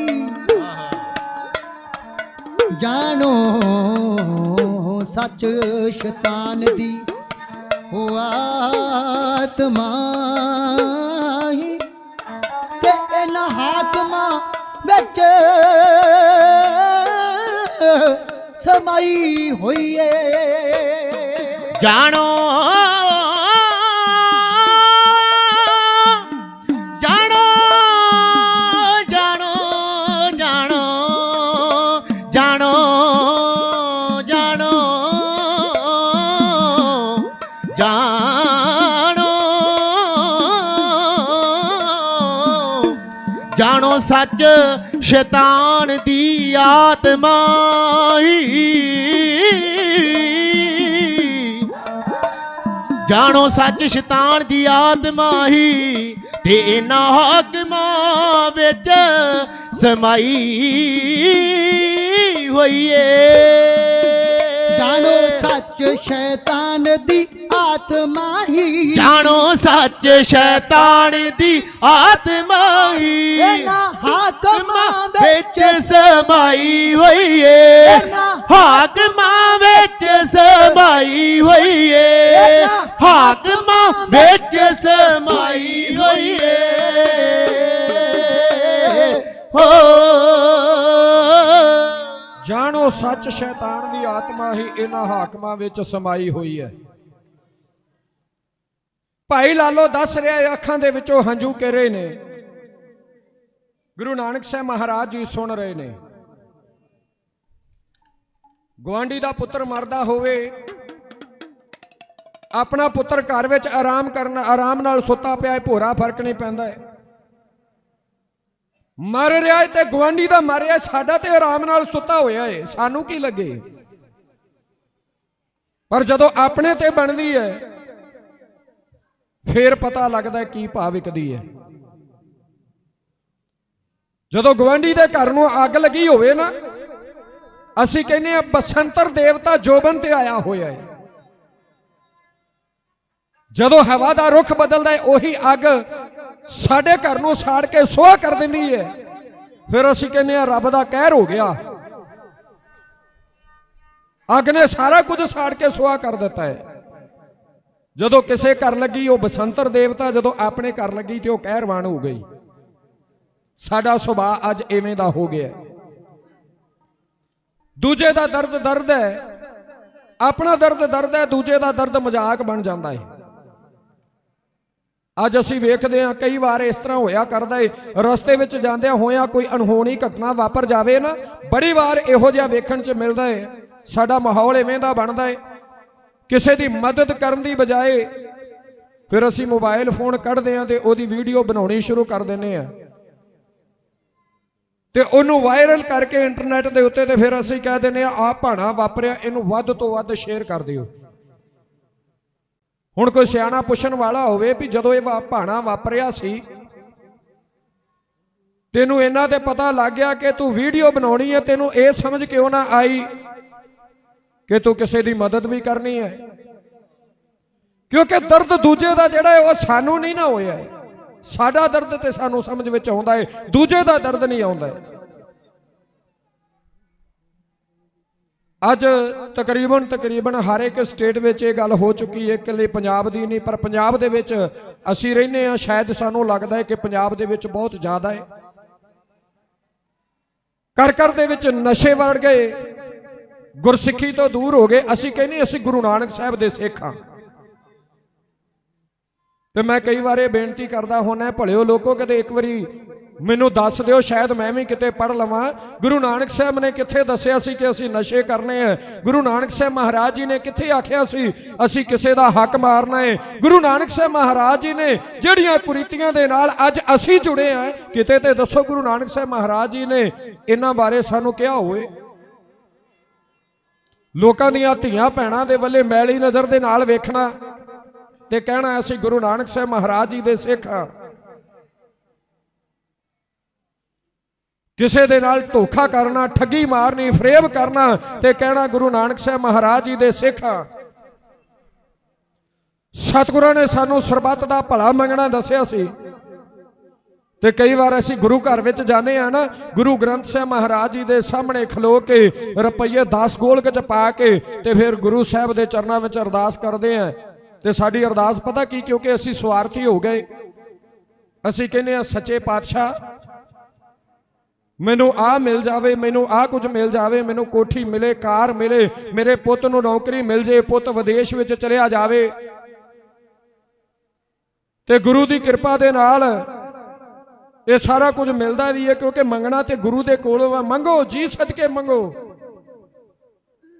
ਪਰ ਜਦੋਂ ਅਸੀਂ ਇਹ ਗੱਲ ਕਹਿ ਦਿੰਦੇ ਆ ਨਾ ਕਿ ਸਾਡੇ ਗਵਾਂਢੀ ਨੂੰ ਇੰਨਾ ਕੁਝ ਮਿਲਿਆ, ਮਹਾਰਾਜ ਐਸਾ ਕਰੇ ਉਹਦਾ ਤੇ ਥੇ ਹੀ ਹੋ ਜਾਵੇ, ਤੇ ਫਿਰ ਗੁਰੂ ਨਾਨਕ ਸਾਹਿਬ ਮਹਾਰਾਜ ਕਹਿੰਦੇ ਉਹ ਗੁਰੂ ਦੇ ਸਿੱਖਾ, ਤੈਨੂੰ ਤੇ ਸਰਬੱਤ ਦਾ ਭਲਾ ਮੰਗਣਾ ਦੱਸਿਆ ਸੀ, ਤੂੰ ਤੇ ਗਵਾਂਢੀਆਂ ਦਾ ਤੇ ਆਪਣੇ ਵੈਰੀਆਂ ਦਾ ਥੇ ਕਰਨ ਨੂੰ ਤੁਲਿਆ ਹੋਇਆ। ਸਾਡੀ ਬਿਰਤੀ ਅੱਜ ਐਵੇਂ ਦੀ ਹੋ ਗਈ। ਜੋ ਕੁਝ ਮੰਗਣਾ ਹੈ ਉਹ ਗੁਰੂ ਦੇ ਕੋਲੋਂ ਮੰਗਣਾ। ਇੱਕ ਘਟਨਾ ਯਾਦ ਆ ਗਈ, ਸਮਾਂ ਤੇ ਆਪਣੀ ਚਾਲ ਚੱਲ ਰਿਹਾ ਹੈ। ਇੱਕ ਵਾਰੀ ਕਿਸੇ ਨੇ ਬੜੀ ਬੰਦਗੀ ਕੀਤੀ ਤੇ ਰੱਬ ਨੂੰ ਮਨਾ ਲਿਆ।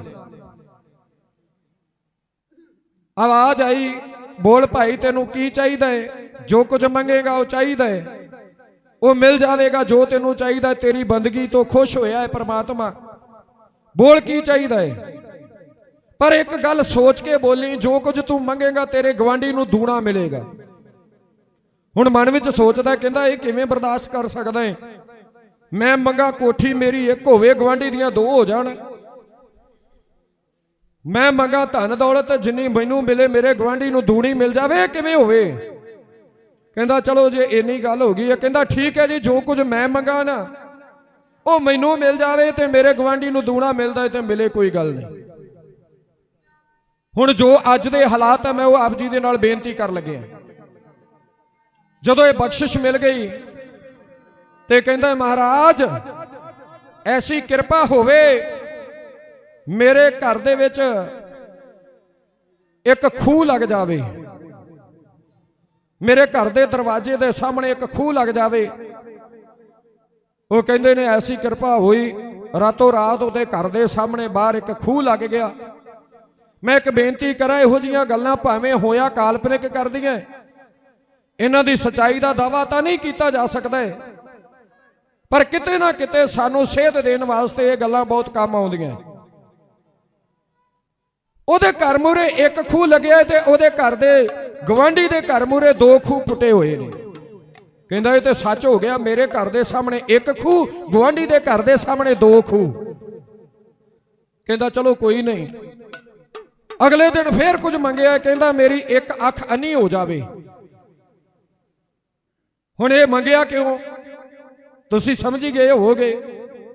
ਸੋਚਦਾ ਮੇਰੀ ਤੇ ਇੱਕ ਹੋਣੀ ਹੈ, ਗਵਾਂਢੀ ਦੀਆਂ ਦੋਵੇਂ ਹੋ ਜਾਣੀਆਂ। ਜਦੋਂ ਘਰੋਂ ਬਾਹਰ ਨਿਕਲਣਾ, ਖੂਹ ਦੇ ਵਿੱਚ ਡਿੱਗ ਕੇ ਮਰ ਜਾਣਾ ਹੈ, ਫਿਰ ਜੋ ਕੁਝ ਮਿਲਦਾ ਮਿਲੀ ਜਾਏ, ਫਿਰ ਮੈਨੂੰ ਇਹਦੇ ਨਾਲ ਕੀ। ਇਹੋ ਜੀ ਬਿਰਤੀ ਸਾਡੀ ਹੋ ਗਈ। ਅਸੀਂ ਨਹੀਂ ਚਾਹੁੰਦੇ ਸਾਰਾ ਕੁਝ ਸਾਨੂੰ ਤੇ ਮਿਲ ਜਾਵੇ, ਪਰ ਅਸੀਂ ਇਹ ਨਹੀਂ ਚਾਹੁੰਦੇ ਕਿ ਸਾਡੇ ਤੋਂ ਇਲਾਵਾ ਕਿਸੇ ਹੋਰ ਦੇ ਘਰ ਵੀ ਖੁਸ਼ੀ ਆਵੇ। ਪਰ ਜਿਹੜਾ ਗੁਰੂ ਦਾ ਸੱਚਾ ਸਿੱਖ ਹੈ, ਜਿਹੜਾ ਸਰਬੱਤ ਦਾ ਭਲਾ ਮੰਗਦਾ ਏ, ਜਿਹੜਾ ਗੁਰੂ ਨਾਨਕ ਸਾਹਿਬ ਮਹਾਰਾਜ ਜੀ ਦੇ ਆਸ਼ੇ ਤੇ ਚੱਲਣ ਵਾਲਾ ਏ, ਉਹਨੂੰ ਦੂਜਿਆਂ ਦਾ ਦਰਦ ਵੀ ਆਪਣਾ ਦਰਦ ਲੱਗਦਾ ਏ। ਭਾਈ ਲਾਲੋ ਉਹੋ ਜਿਹੇ ਗੁਰਸਿੱਖਾਂ ਦੇ ਵਿੱਚੋਂ ਹੈ, ਰੋ ਰੋ ਕੇ ਆਪਣੇ ਏਮਨਾਬਾਦ ਦਾ ਹਾਲ ਸੁਣਾ ਰਿਹਾ। ਕਹਿੰਦਾ ਪਾਤਸ਼ਾਹ, ਜਦੋਂ ਪਹਿਲਾਂ ਆਏ ਸੀ ਨਾ, ਜਿਹੜੇ ਮਲਕ ਭਾਗੋਆਂ ਨੂੰ ਤੁਸੀਂ ਸੱਚ ਦਾ ਰਸਤਾ ਵਿਖਾਇਆ ਸੀ, ਪਾਤਸ਼ਾਹ ਇੱਕ ਮਲਕ ਭਾਗੋ ਤੇ ਸੁਧਰ ਗਿਆ, ਉਹਦੇ ਵਰਗੇ ਪਤਾ ਨਹੀਂ ਹੋਰ ਕਿੰਨੇ ਇੱਥੇ ਪੈਦਾ ਹੋ ਗਏ। ਇੱਕ ਤੇ ਸੁਧਰਿਆ, ਅੱਜ ਵੀ ਮਲਕ ਭਾਗੋਆਂ ਦੀ ਕੋਈ ਕਮੀ ਨਹੀਂ। ਇੱਕ ਮਲਕ ਭਾਗੋ ਤੇ ਗੁਰੂ ਨਾਨਕ ਸਾਹਿਬ ਮਹਾਰਾਜ ਜੀ ਨੇ ਸੁਧਾਰ ਦਿੱਤਾ ਸੀ। ਤੇ ਅੱਜ ਫੇਰ ਜਦੋਂ ਉਹੋ ਜਿਹੇ ਹਾਲਾਤ ਵੇਖੀਦੇ, ਸਤਿਗੁਰੂ ਦੇ ਚਰਨਾਂ 'ਚ ਅਰਦਾਸ ਕਰੀਦੀ, ਪਾਤਸ਼ਾਹ ਕਦੇ ਫੇਰ ਬੌੜੀ ਕਰ। ਜੋ ਅੱਜ ਦੇ ਹਾਲਾਤ ਨੇ ਸੱਚੇ ਪਾਤਸ਼ਾਹ, ਲੱਗਦਾ ਹੈ ਫਿਰ ਤੇਰੇ ਵਰਗੇ ਕੋਈ ਮਹਾਨ ਆਤਮਾ ਜਾਂ ਤੈਨੂੰ ਫਿਰ ਮੁੜ ਕੇ ਸੰਸਾਰ ਦੇ ਉੱਤੇ ਆਉਣਾ ਪਏ, ਸ਼ਾਇਦ ਕਿਤੇ ਇਸ ਦੁਨੀਆ ਦਾ ਭਲਾ ਹੋ ਜਾਵੇ, ਨਹੀਂ ਤੇ ਕਿਤੇ ਭਲਾ ਨਜ਼ਰ ਨਹੀਂ ਆਉਂਦਾ ਹੈ। ਅੱਜ ਅਸੀਂ ਕਹਿੰਦੇ ਆ ਨਾ, ਆ ਕਰੋਨਾ ਦੇ ਮਹਾਮਾਰੀ ਫੈਲੀ। ਅਸਲ ਵਿੱਚ ਮੈਂ ਇੱਕ ਬੇਨਤੀ ਕਰਾਂ, ਇਹੋ ਜਿਹੇ ਖੇਡਾਂ ਵਰਤਿਆ ਹੀ ਉਦੋਂ ਕਰਦੀਆਂ ਜਦੋਂ ਕਹਿੰਦੇ ਅੱਤ ਖੁਦਾ ਦਾ ਵੈਰ ਹੋਇਆ ਕਰਦਾ ਹੈ। ਜਦੋਂ ਇਨਸਾਨ ਅੱਤ ਚੁੱਕ ਲੈਂਦਾ ਹੈ, ਫਿਰ ਇਹੋ ਜਿਹੀਆਂ ਕੌਤਕਾਂ ਵਰਤਿਆ ਕਰਦੀਆਂ, ਫਿਰ ਇਹੋ ਜਿਹੇ ਭਾਣੇ ਵਰਤਿਆ ਕਰਦੇ ਨੇ, ਫਿਰ ਇਹੋ ਜਿਹੀਆਂ ਖੇਡਾਂ ਵਰਤਿਆ ਕਰਦੀਆਂ ਨੇ। ਜਿਹੜਾ ਇਨਸਾਨ ਬੰਦੇ ਨੂੰ ਬੰਦਾ ਨਹੀਂ ਸਮਝਦਾ ਸੀ, ਜਿਹੜਾ ਕਹਿੰਦਾ ਸੀ ਮੇਰੇ ਕੋਲ ਇੱਕ ਪਲ ਦਾ ਸਮਾਂ ਨਹੀਂ ਗੁਰੂ ਘਰ ਜਾਣ ਵਾਸਤੇ, ਉਹ ਮਾਲਕ ਨੇ ਐਸੀ ਖੇਡ ਵਰਤਾਈ। ਕੋਈ ਕਹਿੰਦਾ ਇਹ ਕਰੋਨਾ ਮਹਾਮਾਰੀ ਦੀ ਜਿਹੜੀ ਐਵੇਂ ਅਫਵਾਹ ਹੈ, ਬਿਮਾਰੀ ਹੈ, ਸਰਕਾਰਾਂ ਦੀ ਖੇਡ ਹੈ। ਕੋਈ ਕਹਿੰਦਾ ਨਹੀਂ, ਵਾਕਿਆ ਹੀ ਸਹੀ ਮਾਇਨਿਆਂ 'ਚ ਬਿਮਾਰੀ ਹੈ। ਕੁਝ ਵੀ ਹੋਵੇ, ਪਰ ਇੱਕ ਵਾਰੀ ਸਾਰੀ ਦੁਨੀਆ ਨੂੰ ਪ੍ਰਮਾਤਮਾ ਦਾ ਨਾਮ ਲੈਣ ਵਾਸਤੇ ਲਾ ਦਿੱਤਾ ਸੀ ਉਸਨੇ। ਜਿਹੜੇ ਕਹਿੰਦੇ ਸੀ ਇੱਕ ਪਲ ਗੁਰੂ ਘਰ ਜਾਣ ਦਾ ਟਾਈਮ ਨਹੀਂ ਨਾ, ਵਿਹਲੇ ਕਰਕੇ ਘਰ ਵਿੱਚ ਬਿਠਾ ਦਿੱਤੇ। ਤੇ ਫਿਰ ਇਹੋ ਹੀ ਗੱਲ ਕਹਿੰਦੇ ਸੀ, ਮਾਲਕਾ ਜੇ ਤੂੰ ਰੱਖ ਸਕਦਾ ਹੈ ਤੇ ਕੇਵਲ ਤੂੰ ਰੱਖ ਸਕਦਾ ਹੈ, ਹੁਣ ਹੋਰ ਕੋਈ ਸਹਾਰਾ ਨਹੀਂ ਮਿਲਦਾ। ਜਿਹੜੇ ਬੰਦੇ ਨੂੰ ਬੰਦਾ ਨਹੀਂ ਸੀ ਸਮਝਦੇ, ਉਹ ਹੁਣ ਲਿੜਕਲੀਆਂ ਕੱਢਦੇ ਨਜ਼ਰ ਆਏ। ਇਹੋ ਜਿਹੀਆਂ ਖੇਡਾਂ ਤਾਂ ਵਰਤਿਆ ਕਰਦੀਆਂ। ਭਾਈ ਲਾਲੋ ਕਹਿਣ ਲੱਗਾ, ਪਾਤਸ਼ਾਹ ਜਿਨ੍ਹਾਂ ਨੂੰ ਤੂੰ ਕਦੇ ਸਮਝਾ ਕੇ ਗਿਆ ਸੀ, ਅੱਜ ਫਿਰ ਬੇਸਮਝ ਹੋਏ ਫਿਰਦੇ ਨੇ। ਸੱਚੇ ਪਾਤਸ਼ਾਹ ਫਿਰ ਕੁਝ ਭਾਣਾ ਵਰਤਾ, ਫਿਰ ਕੁਝ ਕਲਾ ਵਰਤਾ, ਉਹਨਾਂ ਨੂੰ ਸੁਧਾਰਨ ਵਾਸਤੇ। ਮੇਰੇ ਸਤਿਗੁਰੂ ਸੱਚੇ ਪਾਤਸ਼ਾਹ ਜੀ ਸੁਣ ਰਹੇ ਨੇ। ਭਾਈ ਲਾਲੋ ਦੱਸ ਰਿਹਾ ਏ, ਮੇਰੇ ਪਾਤਸ਼ਾਹ ਨੇ ਨੇਤਰ ਮੁੰਦੇ, ਤੇ ਜਦੋਂ ਨੇਤਰ ਖੋਲੇ ਨਾ, ਸਤਿਗੁਰਾਂ ਦੇ ਨੇਤਰਾਂ ਦੇ ਵਿੱਚ ਇੱਕ ਵੱਖਰਾ ਅਜਬ ਨੂਰ ਸੀ। ਮੇਰੇ ਪਾਤਸ਼ਾਹ ਦੇ ਚਿਹਰੇ ਤੇ ਅਜਬ ਜਲਾਲ ਸੀ। ਗਰੀਬ ਨਵਾਜ ਪਾਤਸ਼ਾਹ ਮਹਾਰਾਜ ਜੀ ਭਾਈ ਲਾਲੋ ਨੂੰ ਮੁਖਾਰ ਬੰਦ ਹੋ ਕੇ ਆਉਣ ਵਾਲੇ ਹਾਲਾਤਾਂ ਦੀ ਤਸਵੀਰ ਹੈ ਇਉਂ ਦੱਸਦਾ।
ਬਦਲੇ ਲੈਣ ਲਾਲੋ ਹੋਣੀ ਸਿਰ ਤੇ ਕੂਕਦੀ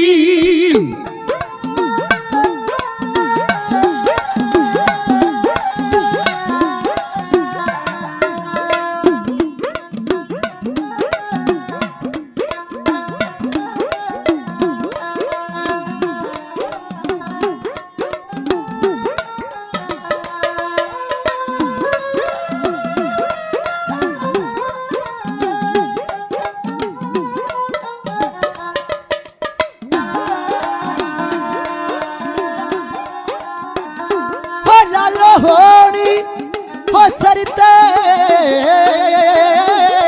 कूकदी हो लालो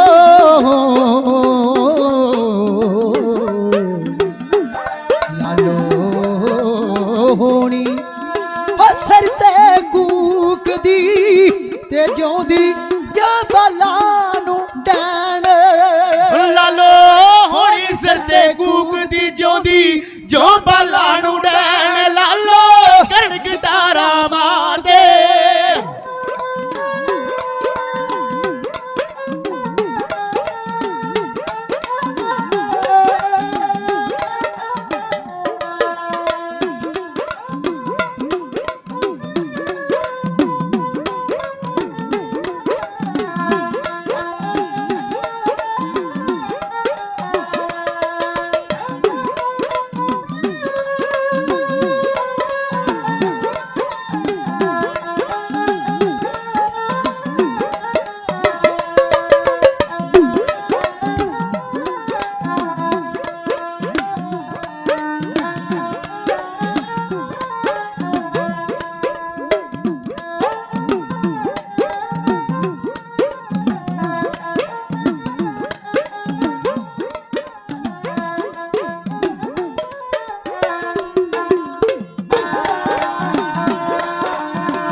ਇੱਕ ਦਿਨ ਬਾਤ ਨਾ ਤੇ ਪੈਣ ਲੋ ਮਹਿਲਾ ਵਿੱਚੋਂ ਸੁਣੇਗਾ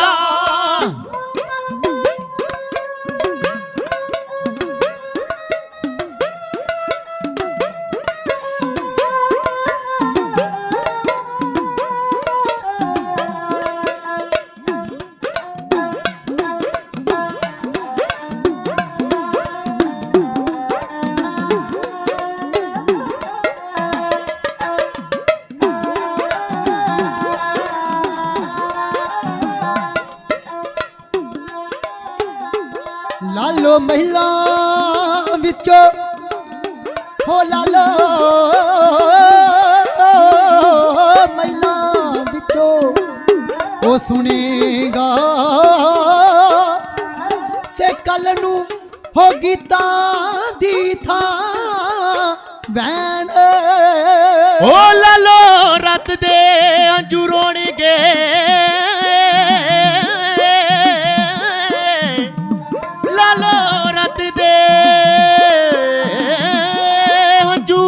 रोणगे सुंदर कजले वाले नैन लालो महिला विचों सुनेगा कल नू गीता दी थावैन लालो रत दे हंजू रोणगे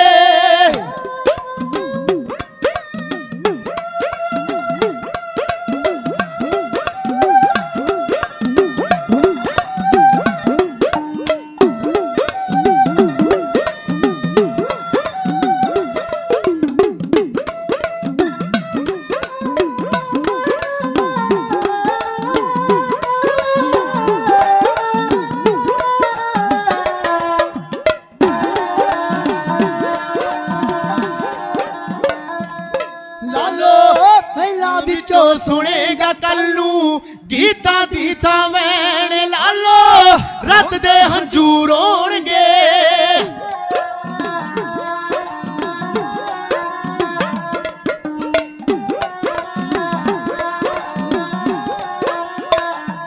लालो रत दे हंजू रोणगे सुंदर कजले वाले ने जेड़े दिन नू से जा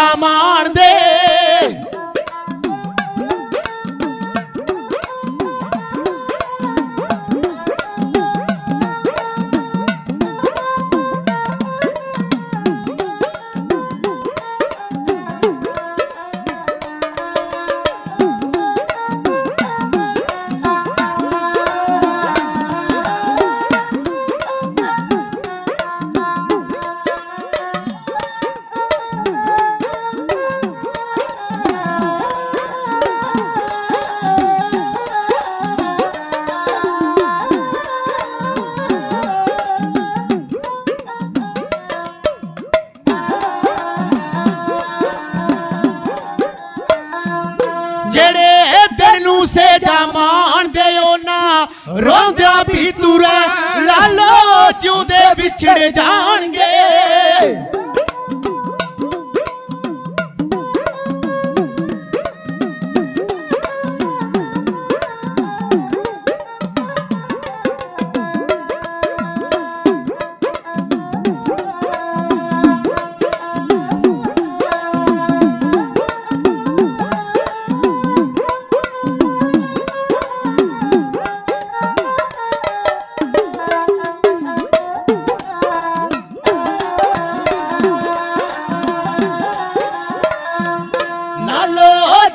ਵਿਛੜ ਜਾਣਗੇ ਮਿੱਤਰ ਮਾਂ ਪੁੱਤ ਭਾਈ ਭੈਣ ਲਾਲੋ ਜਿਉਂਦੇ ਵਿਛੜ ਜਾਣਗੇ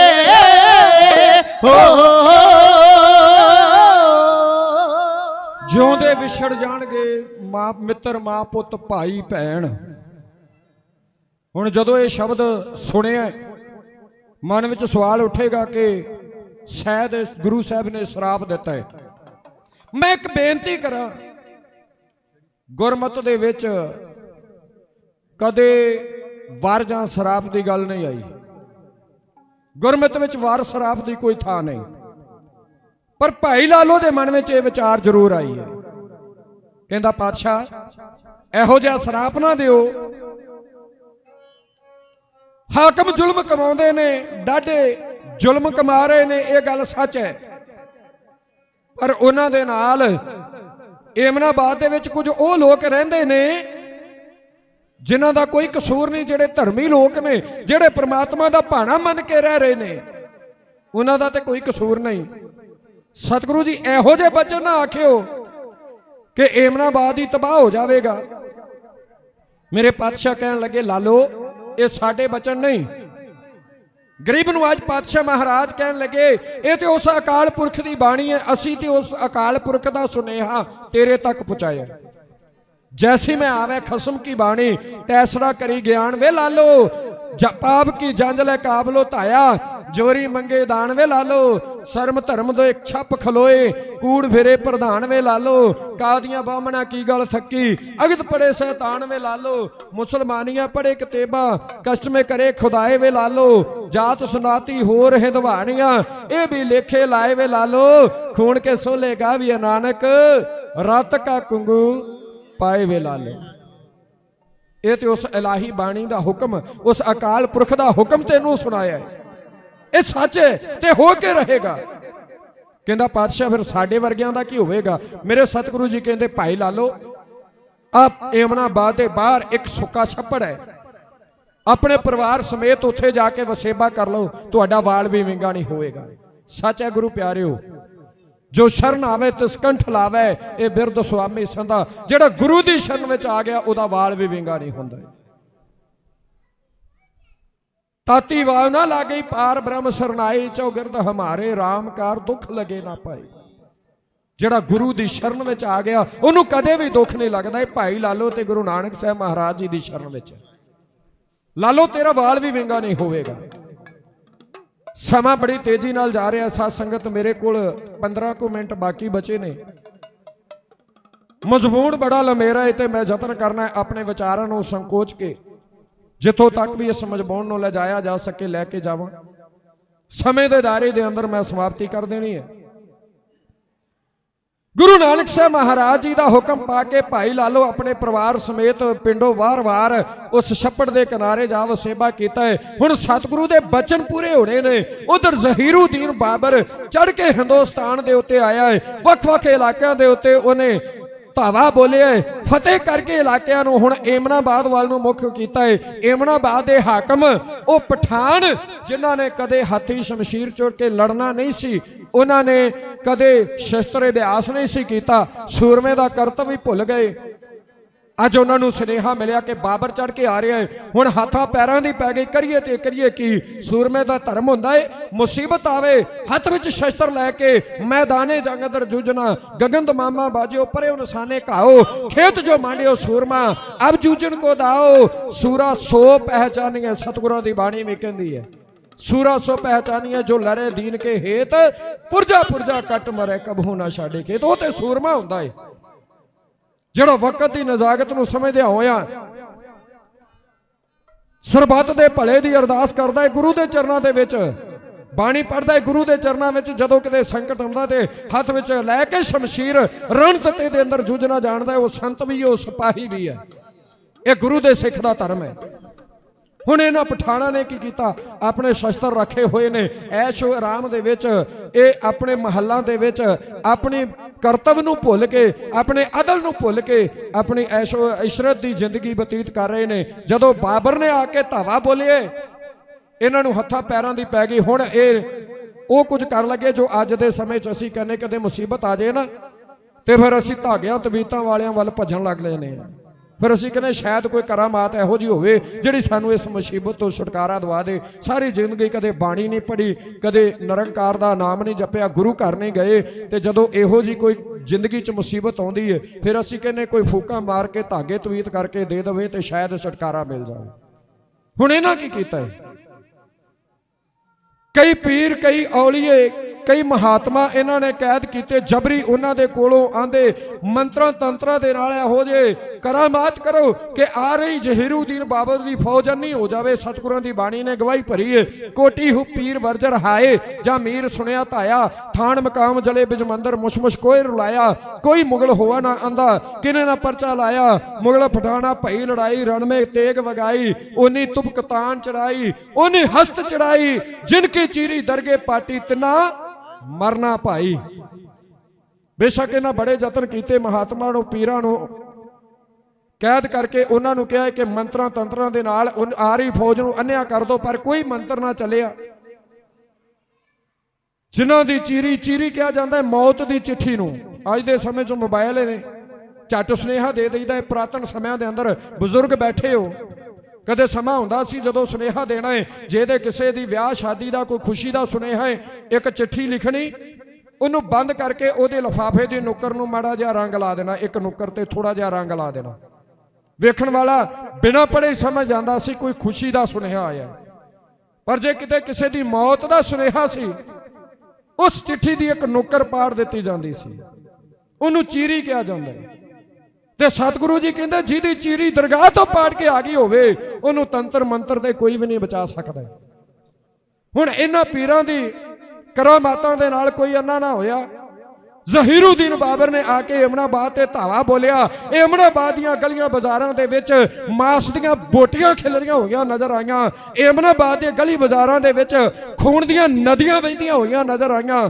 ਏਮਨਾਬਾਦ ਦੇ ਮਹੱਲਾਂ ਦੇ ਉੱਤੇ ਪਏ ਹੋਏ ਖੂਨ ਦੇ ਛੱਟੇ ਉਹ ਇਸ ਗੱਲ ਦਾ ਸਬੂਤ ਹੋ ਗਏ ਕਿ ਇਥੋਂ ਦੇ ਹਾਕਮ ਹੁਣ ਹਾਰ ਚੁੱਕੇ ਨੇ। ਹਾਰੇ ਹੋਏ ਹਾਕਮਾਂ ਨੇ ਆਪਣਾ ਸਮਰਪਣ ਕਰ ਦਿੱਤਾ ਹੈ। ਬਾਬਰ ਦੇ ਇੱਕ ਵਜ਼ੀਰ, ਇੱਕ ਜਰਨੈਲ ਮੀਰ ਖਾਨ ਨੇ ਜਿਹੜੇ ਉਹਦੇ ਕੋਲ ਆ ਗਏ, ਉਹਦੀ ਸ਼ਰਨ ਵਿੱਚ ਆ ਗਏ, ਉਹਨਾਂ ਨੂੰ ਕੈਦ ਕਰ ਲਿਆ। ਜਿਨ੍ਹਾਂ ਨੇ ਤੇਗ ਫੜ ਕੇ ਲੜਨਾ ਚਾਹਿਆ ਉਹ ਉਹਦੀ ਤੇਗ ਦੀ ਧਾਰ ਲੰਘ ਗਏ। ਲੁੱਟਦਾ ਹੋਇਆ ਮੀਰ ਖਾਨ ਜ਼ਹੀਰੁਦੀਨ ਬਾਬਰ ਦਾ ਇਹ ਜਰਨੈਲ ਜਦੋਂ ਢੱਕਾਂ ਬੰਨ ਕੇ ਲੁੱਟ ਦਾ ਸਮਾਨ ਲੈ ਕੇ ਬੰਨ ਕੇ ਪੰਡਾਂ ਤੇ ਜਿਹੜੇ ਕੈਦ ਕੀਤੇ ਹੋਏ ਕੈਦੀ ਸਨ ਉਹਨਾਂ ਦੇ ਸਿਰ ਤੇ ਧਰੀਆਂ ਲਾ ਕੇ ਅੱਗੇ ਲੈ ਤੁਰਿਆ ਏ। ਇਹਦੇ ਸਿਪਾਹੀ ਮਾਰਦੇ ਹੋਏ ਕੋਰੜਿਆਂ ਦੀ ਮਾਰ ਲਈ ਜਾ ਰਹੇ ਨੇ। ਮੀਰ ਖਾਨ ਦੀ ਨਜ਼ਰ ਗੁਰੂ ਨਾਨਕ ਸਾਹਿਬ ਮਹਾਰਾਜ ਜੀ ਤੇ ਪਈ ਹੈ। ਇਹਨੇ ਘੋੜਾ ਛੇੜਿਆ, ਗੁਰੂ ਨਾਨਕ ਸਾਹਿਬ ਮਹਾਰਾਜ ਵੱਲੇ ਚੱਲਿਆ ਏ। ਭਾਈ ਮਰਦਾਨਾ ਕਹਿਣ ਲੱਗਾ ਸਤਿਗੁਰੂ ਜੀ ਇਸ ਪਾਸੇ ਵੱਲ ਆ ਰਿਹਾ ਏ, ਕਿਉਂ ਨਾ ਗਾਂਹ ਪਿਛਾਂ ਹੋ ਜਾਈਏ ਕਿਤੇ। ਸਤਿਗੁਰੂ ਜੀ ਕਹਿਣ ਲੱਗੇ ਮਰਦਾਨਿਆ, ਜਦੋਂ ਕੋਈ ਸਫਾਈ ਕਰਨੀ ਹੋਵੇ ਨਾ, ਘਰਾਂ ਦੇ ਵਿੱਚ ਸਫਾਈ ਕਰੀਦੀ ਹੈ ਨਾ, ਬੀਬੀਆਂ ਕਰਦੀਆਂ, ਅੱਧਾ ਘੱਟਾ ਵਿਚਾਰੀਆਂ ਤੇ ਇਹਨਾਂ ਤੇ ਪਿਆ ਹੁੰਦਾ ਏ। ਜਦੋਂ ਕਿਤੇ ਕਿਸਾਨ ਖੇਤਾਂ ਦੇ ਵਿੱਚ ਘਾਹ ਫੂਸ ਪੁੱਟਦਾ ਹੋਇਆ ਸਫਾਈ ਕਰਦਾ ਏ, ਸਾਰਾ ਹੀ ਲਿਬੜਿਆ ਹੁੰਦਾ। ਭਾਵ ਕਿ ਜਦੋਂ ਗੰਦਗੀ ਨੂੰ ਸਾਫ਼ ਕਰਨਾ ਹੋਵੇ ਉਸ ਗੰਦਗੀ ਦੇ ਵਿੱਚ ਉਤਰਨਾ ਪੈਂਦਾ ਹੈ। ਸਤਿਗੁਰੂ ਜੀ ਕਹਿੰਦੇ ਸਮਾਜ ਦੀ ਗੰਦਗੀ ਹੈ, ਇਹਨੂੰ ਸਾਫ਼ ਕਰਨ ਵਾਸਤੇ ਹੁਣ ਇਹਦੇ ਅੰਦਰ ਉਤਰਨਾ ਪਵੇਗਾ। ਮਰਦਾਨਿਆਂ ਹੁਣ ਇਹਨਾਂ ਦੇ ਵਾਂਗ ਕੈਦੀ ਬਣ ਕੇ ਜਾਣਾ ਪਵੇਗਾ। ਮੀਰ ਖਾਂ ਆਇਆ, ਗੁਰੂ ਨਾਨਕ ਸਾਹਿਬ ਮਹਾਰਾਜ ਤੇ ਭਾਈ ਮਰਦਾਨੇ ਨੂੰ ਵੀ ਕੈਦ ਕੀਤਾ ਏ, ਅੱਗੇ ਲਾ ਕੇ ਲੈ ਤੁਰਿਆ। ਸੋਚਦਾ ਇਹ ਵੀ ਏਮਨਾਬਾਦ ਦੇ ਰਹਿਣ ਵਾਲੇ ਹੋਣਗੇ, ਇਹ ਵੀ ਇਹਨਾਂ ਪਠਾਣਾਂ ਦੇ ਸ਼ਾਇਦ ਕੋਈ ਇੱਥੇ ਜਿਹੜੇ ਕਰਾਮਾਤੀ ਇਹਨਾਂ ਮਹਾਤਮਾ ਸੱਦੇ ਸਨ ਉਹਨਾਂ ਦੇ ਵਿੱਚੋਂ ਕੋਈ ਹੋਣਗੇ। ਜਦੋਂ ਲੈ ਤੁਰੇ ਸਤਿਗੁਰੂ ਸੱਚੇ ਪਾਤਸ਼ਾਹ ਮਹਾਰਾਜ ਜੀ ਨੂੰ, ਭਾਈ ਮਰਦਾਨੇ ਨੂੰ ਮੀਰ ਖਾਂ ਨੇ ਆਪਣਾ ਘੋੜਾ ਫੜਾਇਆ ਏ। ਗੁਰੂ ਨਾਨਕ ਸਾਹਿਬ ਮਹਾਰਾਜ ਜੀ ਦੇ ਉੱਤੇ ਇੱਕ ਭਾਰੀ ਪੰਡ ਸਤਿਗੁਰਾਂ ਦੇ ਸਿਰ ਤੇ ਚੁਕਾ ਦਿੱਤੀ। ਅੱਗੇ ਲਾ ਕੇ ਲੈ ਤੁਰੇ। ਮੇਰੇ ਪਾਤਸ਼ਾਹ ਨੂੰ ਭਾਈ ਮਰਦਾਨੇ ਨੇ ਆਖਿਆ, ਪਾਤਸ਼ਾਹ ਹੁਣ ਕੀ ਹੋਵੇਗਾ? ਸਤਿਗੁਰੂ ਜੀ ਕਹਿਣ ਲੱਗੇ, ਮਰਦਾਨਿਆ ਜੋ ਉਸ ਕਰਤਾਰ ਦੇ ਭਾਣੇ ਵਿੱਚ ਲਿਖਿਆ ਉਹੀ ਹੋਣਾ ਹੈ। ਮਰਦਾਨਿਆ ਰਬਾਬ ਵਜਾ, ਅਸੀਂ ਰੱਬੀ ਸੱਦ ਗਾਉਣੇ ਆ। ਕਹਿੰਦਾ ਪਾਤਸ਼ਾਹ ਹੋ ਹੀ ਨਹੀਂ ਸਕਦਾ। ਆ ਜਿਹੜਾ ਘੋੜਾ ਹੈ ਨਾ ਬੜਾ ਹੀ ਅਥਰਾ ਹੈ, ਬੜੀ ਮੁਸ਼ਕਲ ਦੇ ਨਾਲ ਸੰਭਾਲਿਆ ਹੋਇਆ ਏ। ਜੇ ਰਬਾਬ ਵਜਾਵਾਂ ਇਹ ਘੋੜੇ ਦੀ ਲਗਾਮ ਛੱਡਣੀ ਪਵੇਗੀ। ਇਹਨੇ ਕੋਈ ਅਥਰਾ ਕੰਮ ਕਰ ਦਿੱਤਾ, ਕੋਈ ਅਥਰਪੁਣਾ ਵਿਖਾ ਦਿੱਤਾ, ਮੀਰਜ਼ਾਦੇ ਨੇ ਮਾਰ ਚਾਬਕਾਂ ਦੀ ਮਾਰ ਮੈਨੂੰ ਮਾਰ ਦੇਣਾ ਏ। ਇਸ ਕਰਕੇ ਰਬਾਬ ਨਹੀਂ ਵਜਣੀ। ਪਾਤਸ਼ਾਹ ਕਹਿੰਦਾ ਭਰੋਸਾ ਰੱਖ, ਤੂੰ ਰਬਾਬ ਵਜਾ, ਘੋੜਾ ਕਿਤੇ ਨਹੀਂ ਜਾਵੇਗਾ। ਸਤਿਗੁਰਾਂ ਦਾ ਹੁਕਮ ਪਾ ਕੇ ਭਾਈ ਮਰਦਾਨੇ ਨੇ ਰਬਾਬ ਦੀਆਂ ਤਰਬਾਂ ਛੇੜੀਆਂ ਨੇ ਤੇ ਗੁਰੂ ਨਾਨਕ ਸਾਹਿਬ ਮਹਾਰਾਜ ਜੀ ਰੱਬੀ ਸਦ ਗਾਉਂਦੇ ਹੋਏ ਜੋ ਕੁਝ ਕਹਿ ਰਹੇ ਨੇ ਇਉਂ ਬੇਨਤੀ।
ਸਤਿਗੁਰ ਤੱਕ ਮਰਦਾਨਿਆ, ਕਹਿੰਦੇ ਸਤਿਗੁਰ ਤੱਕ ਮਰਦਾਨਿਆ। ਕੀ ਖੇਲ ਰਚੇ ਕਰਤਾਰਿਓ,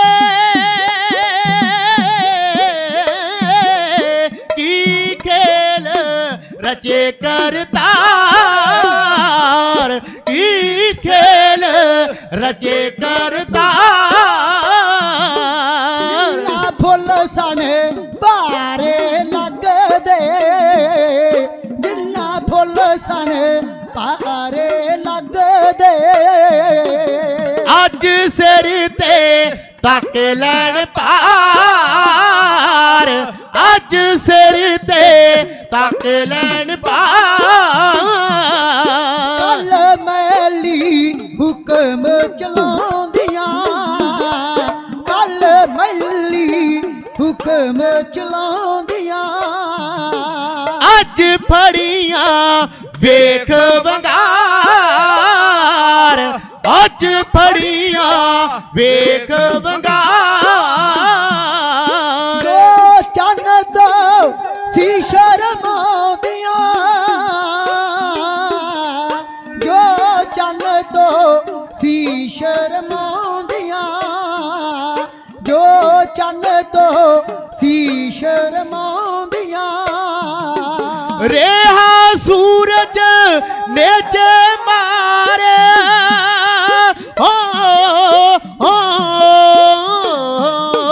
ਰਿਹਾ ਸੂਰਜ ਨੇਜੇ ਮਾਰ, ਰਿਹਾ ਸੂਰਜ ਨੇਜੇ ਮਾਰ। ਕੱਲ ਪਾਨ ਸਪਾਰੀ ਖਾਂਦੀਆਂ, ਕੱਲ ਪਾਨ ਸਪਾਰੀ ਖਾਂਦੀਆਂ। ਅੱਜ ਫੜੀਆਂ ਵੇਖ ਵੰਗਾਰ,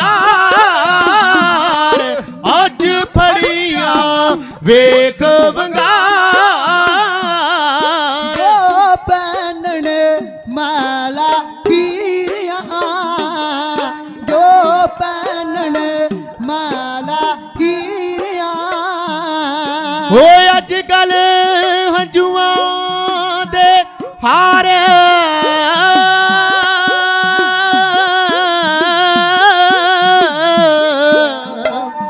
ਅੱਜ ਕੱਲ ਹੰਝੂਆਂ ਦੇ ਹਾਰ।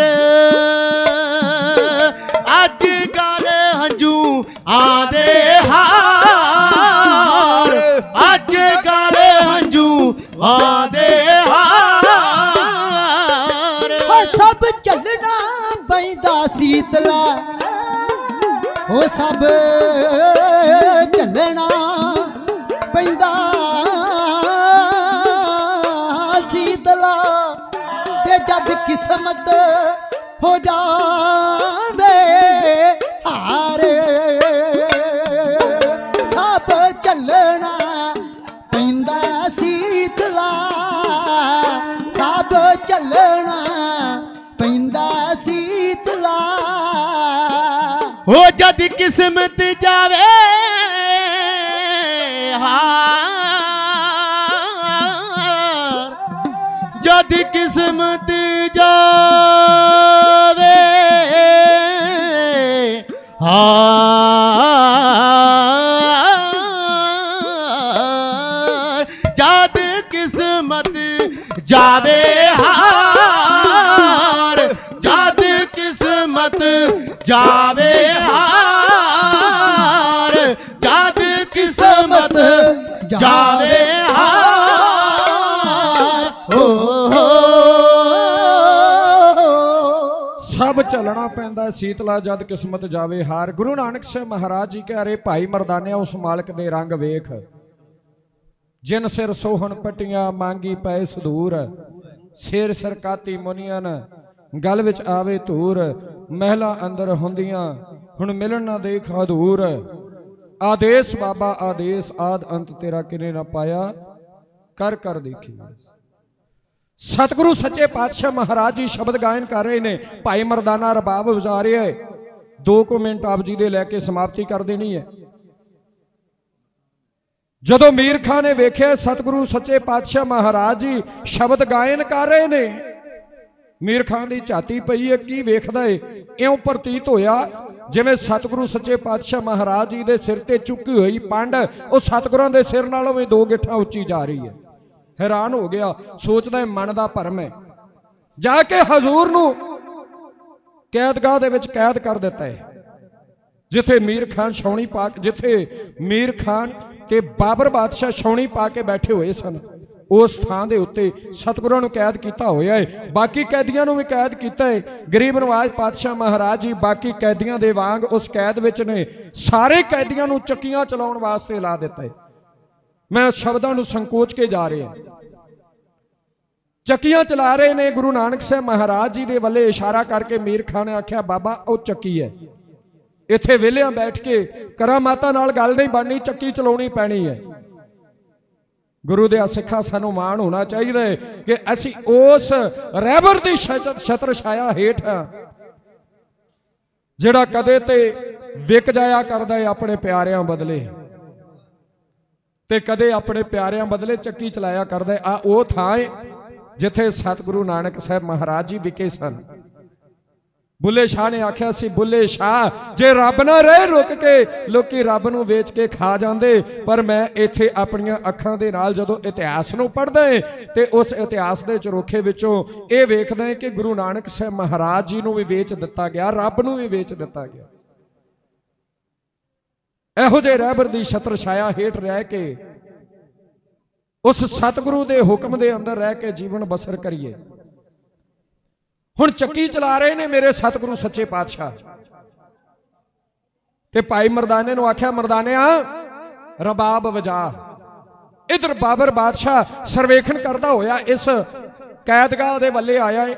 ਮੈਂ ਵੇਖਾਂ ਤੇ ਸਹੀ ਮੇਰੇ ਸਿਪਾਹੀਆਂ ਨੇ ਕੀ ਕੁਝ ਮਾਰਾ ਮਾਰ ਕੇ ਲਿਆਏ ਹੈ। ਜਦੋਂ ਇਹਨਾਂ कैदियां दे वल्ले आ रहा है, भाई मरदाना आंदा बाबा इन्हां मारना बड़ा है, चक्की ना चली, जिहड़ी चक्की थोड़ी हौली चलदी है उन्हां नूं भी कुटदे ने ते मैनूं रबाब वजाउण वास्ते इह चक्की नूं रोकना पैना है। जे ये चक्की रुक गई मार बड़ी पैनी है, जे अगे ते बच गया सा हुण नहीं बचना है। सतगुरु जी कहंदे मरदानिया भरोसा रख। भाई मरदाने ने रबाब छेड़ी है। मेरे सतगुरु सच्चे पातशाह महाराज शब्द गायन कर रहे ने। खुरासान खसमाना किया, हिंदुस्तान डराया, एती मार पई कुरलाने आपे दोष ना दे करता, जमकल मुगल चराया, एती मार पई कुरलाने तैं की दर्द ना आया। मेरे पातशाह महाराज उस निरंकार दे नाल वार्तालाप कर रहे ने। ये जदों शब्द बाबर दे कन्नां दे विच पए हैरान रह गए, इहदा मनोबल कमजोर हो गया, ये टुट के चूर हो गया। सोचदा जेड़ा जेड़ा अल्लाह दे नाल, जेड़ा रब दे नाल इहो जिहियां खरियां खरियां गल्लां कर सकदा है, उहदे सामने मेरी की हैसियत है, उहदे सामने मैं की चीज़ आ। जाके गुरु नानक साहब महाराज जी के सामने गया, इनू इउं प्रतीत होया है जिवें सतगुरु जी अडोल बैठे हुए उस नाम बाणी के शब्द के नाल जुड़े हुए ने, ते चक्की जिवें अपने आप ही चलदी होवे, ढह के चरना ते पै गया, कहंदा मेरे कोलों भुल हो गई। मीर खान ने भी भुल बख्शाई ते सतगुरां दे चरण फड़ ले, कहंदे बख्श लो। सतगुरु नानक दे पातशाह महाराज कहन लगे, बाबर बादशाह तू असल विच इंसान है ही नहीं, बाबर तू जाबर है। ते जाबर जिहड़ा है ना, वो लोकां ते मजलूमां ते जुल्म करया करदा है। तू साडा गुनेगार नहीं, तू इन्हां दा गुनेगार है। तू सानू दुख नहीं दिता है, तू इन्हां मजलूमां नू दुख दिता है। हुण असीं तेरा उद्धार नहीं कर सकदे हैं, इन्हां मजलूमां दीयां असीसां लै, तेरा पार उतारा हो जावेगा। कहंदा जी मैं राज दी भुख करके सारा कुछ करदा है। पातशाह कहंदे राज तां बनिया रहिंदा है जदों उस राज ते बैठन वाला, तख्त ते बैठन वाला अदल कमाउंदा है। समा बहुत हो रहा है। मेरे पातशाह कहन लगे, इंसाफ की तकड़ी विच जिन्ना चिर पूरा तोलते रहोगे तुहाडा राज भाग बनिया रहेगा। जदों अपने फर्ज नूं भुल गए, तेरा आउण वालियां पुश्तां जदों अपने फर्ज नूं भुल गई, याद रखो तैस नैस होके सारा कुछ रह जाएगा, सारा कुछ गर्क हो जाएगा। सच है बाबर बादशाह दा राज फिर बादशाह औरंगजेब दे वेले सारा गर्क हो गया। गुरु नानक साहब महाराज जी दे बचन जिहड़े सन पूरे हुए। गुरु नानक साहब महाराज ने कईयां मजलूमां नूं उन्हां दे घरों घरी पहुँचाया। गरीब नवाज पातशाह महाराज जी ने इन्हां बंधनां चों छुड़वाया। मैं बेनती करां, अज भी जदों गुरु दी शरण विच आ जाइए ना, सतगुरु जी दुखां चों, दर्दां चों ते विकारां दे बंधनां चों बचा दिंदे ने। गुरु वाले बन के अपना जीवन बसर करिए। इन्नियां क बेनतियां नूं आप जी प्रवान करना। मेरे को एक बेनती पहुंची है, संगत नूं कर देवां। एक पर्स आया है, वो एक पर्स है, लेडीज पर्स है। जे किसी भी भैन का, किसी बीबी का होवे तो इथों प्रबंधक जना दे कोलों प्राप्त कर सकते हैं। वो निशानी दस के लैके जा सकते हैं। किसी का गुम होया पर्स इत्थे पहुंचा है। मैं अपनियां विचारां नूं संकोचदा होया आप जी दे पासों खिमा दा जा चुका। कोटान कोट धन्नवाद महापुरुषां दा, जिन्हां ने असीसां सदका, जिन्हां दियां प्यार सदका आप संगतां दे दर्शन होए। धन्नवाद है मेरे बहुत ही सत्कारयोग भाई साहब भाई हरदीप सिंह जी, जिन्हां ने आप जी दे रूबरू किया। बहुत बहुत धन्नवाद जथेदार बाबा गुरजंट सिंह जी, जिन्हां ने अपना प्यार बख्शिश करके आप संगतां दे सन्मुख करवाया है। ते कोट कोट धन्नवाद साहिब श्री गुरु ग्रंथ साहिब महाराज जी का, क्योंकि लगातार सफ़र किया है। उनींदरा भी सी, थकावट भी हुई, फिर भी सतगुरां ने बल बख्शिश करके आप जी की सेवा करवाई है। महसूस किया है कि गलियां दे उत्ते भी उनींदरे ते थकावट का थोड़ा जिहा असर पिया है। उम्मीद करते हाँ जिन्नी को सेवा आप जी की कर सके हैं आप संगतां ने प्रवान की होवेगी। इन्नी क सेवा नूं करना प्रवान। दास भाई कुलबीर सिंह मधु शांगिया साह तेरे सन, भाई गुरबाज सिंह बाज, सरंगी मास्टर निर्मलजीत सिंह बाज बल, ढाडी हरजिंदर सिंह मान एक जथेबंदी के रूप में आप जी की सेवा की है। सेवा नूं प्रवान करना, होइयां भुल्लां त्रुटियां अवग्या दी खिमा। इतिहास भेट बेअंत गुरमुख प्यारियां ने माया अरदास बेनतियां करवाइयां ने। सतगुरु जी सरबत दीयां भावनावां पूर्ण करन। रोगी का प्रभ खंडो रोग, दुखी का मिटावो प्रभ सोग, नथावे को तुम थान बिठावो, दास अपने को भगती लावो। कहो जी वाहिगुरु जी का खालसा, वाहिगुरु जी की।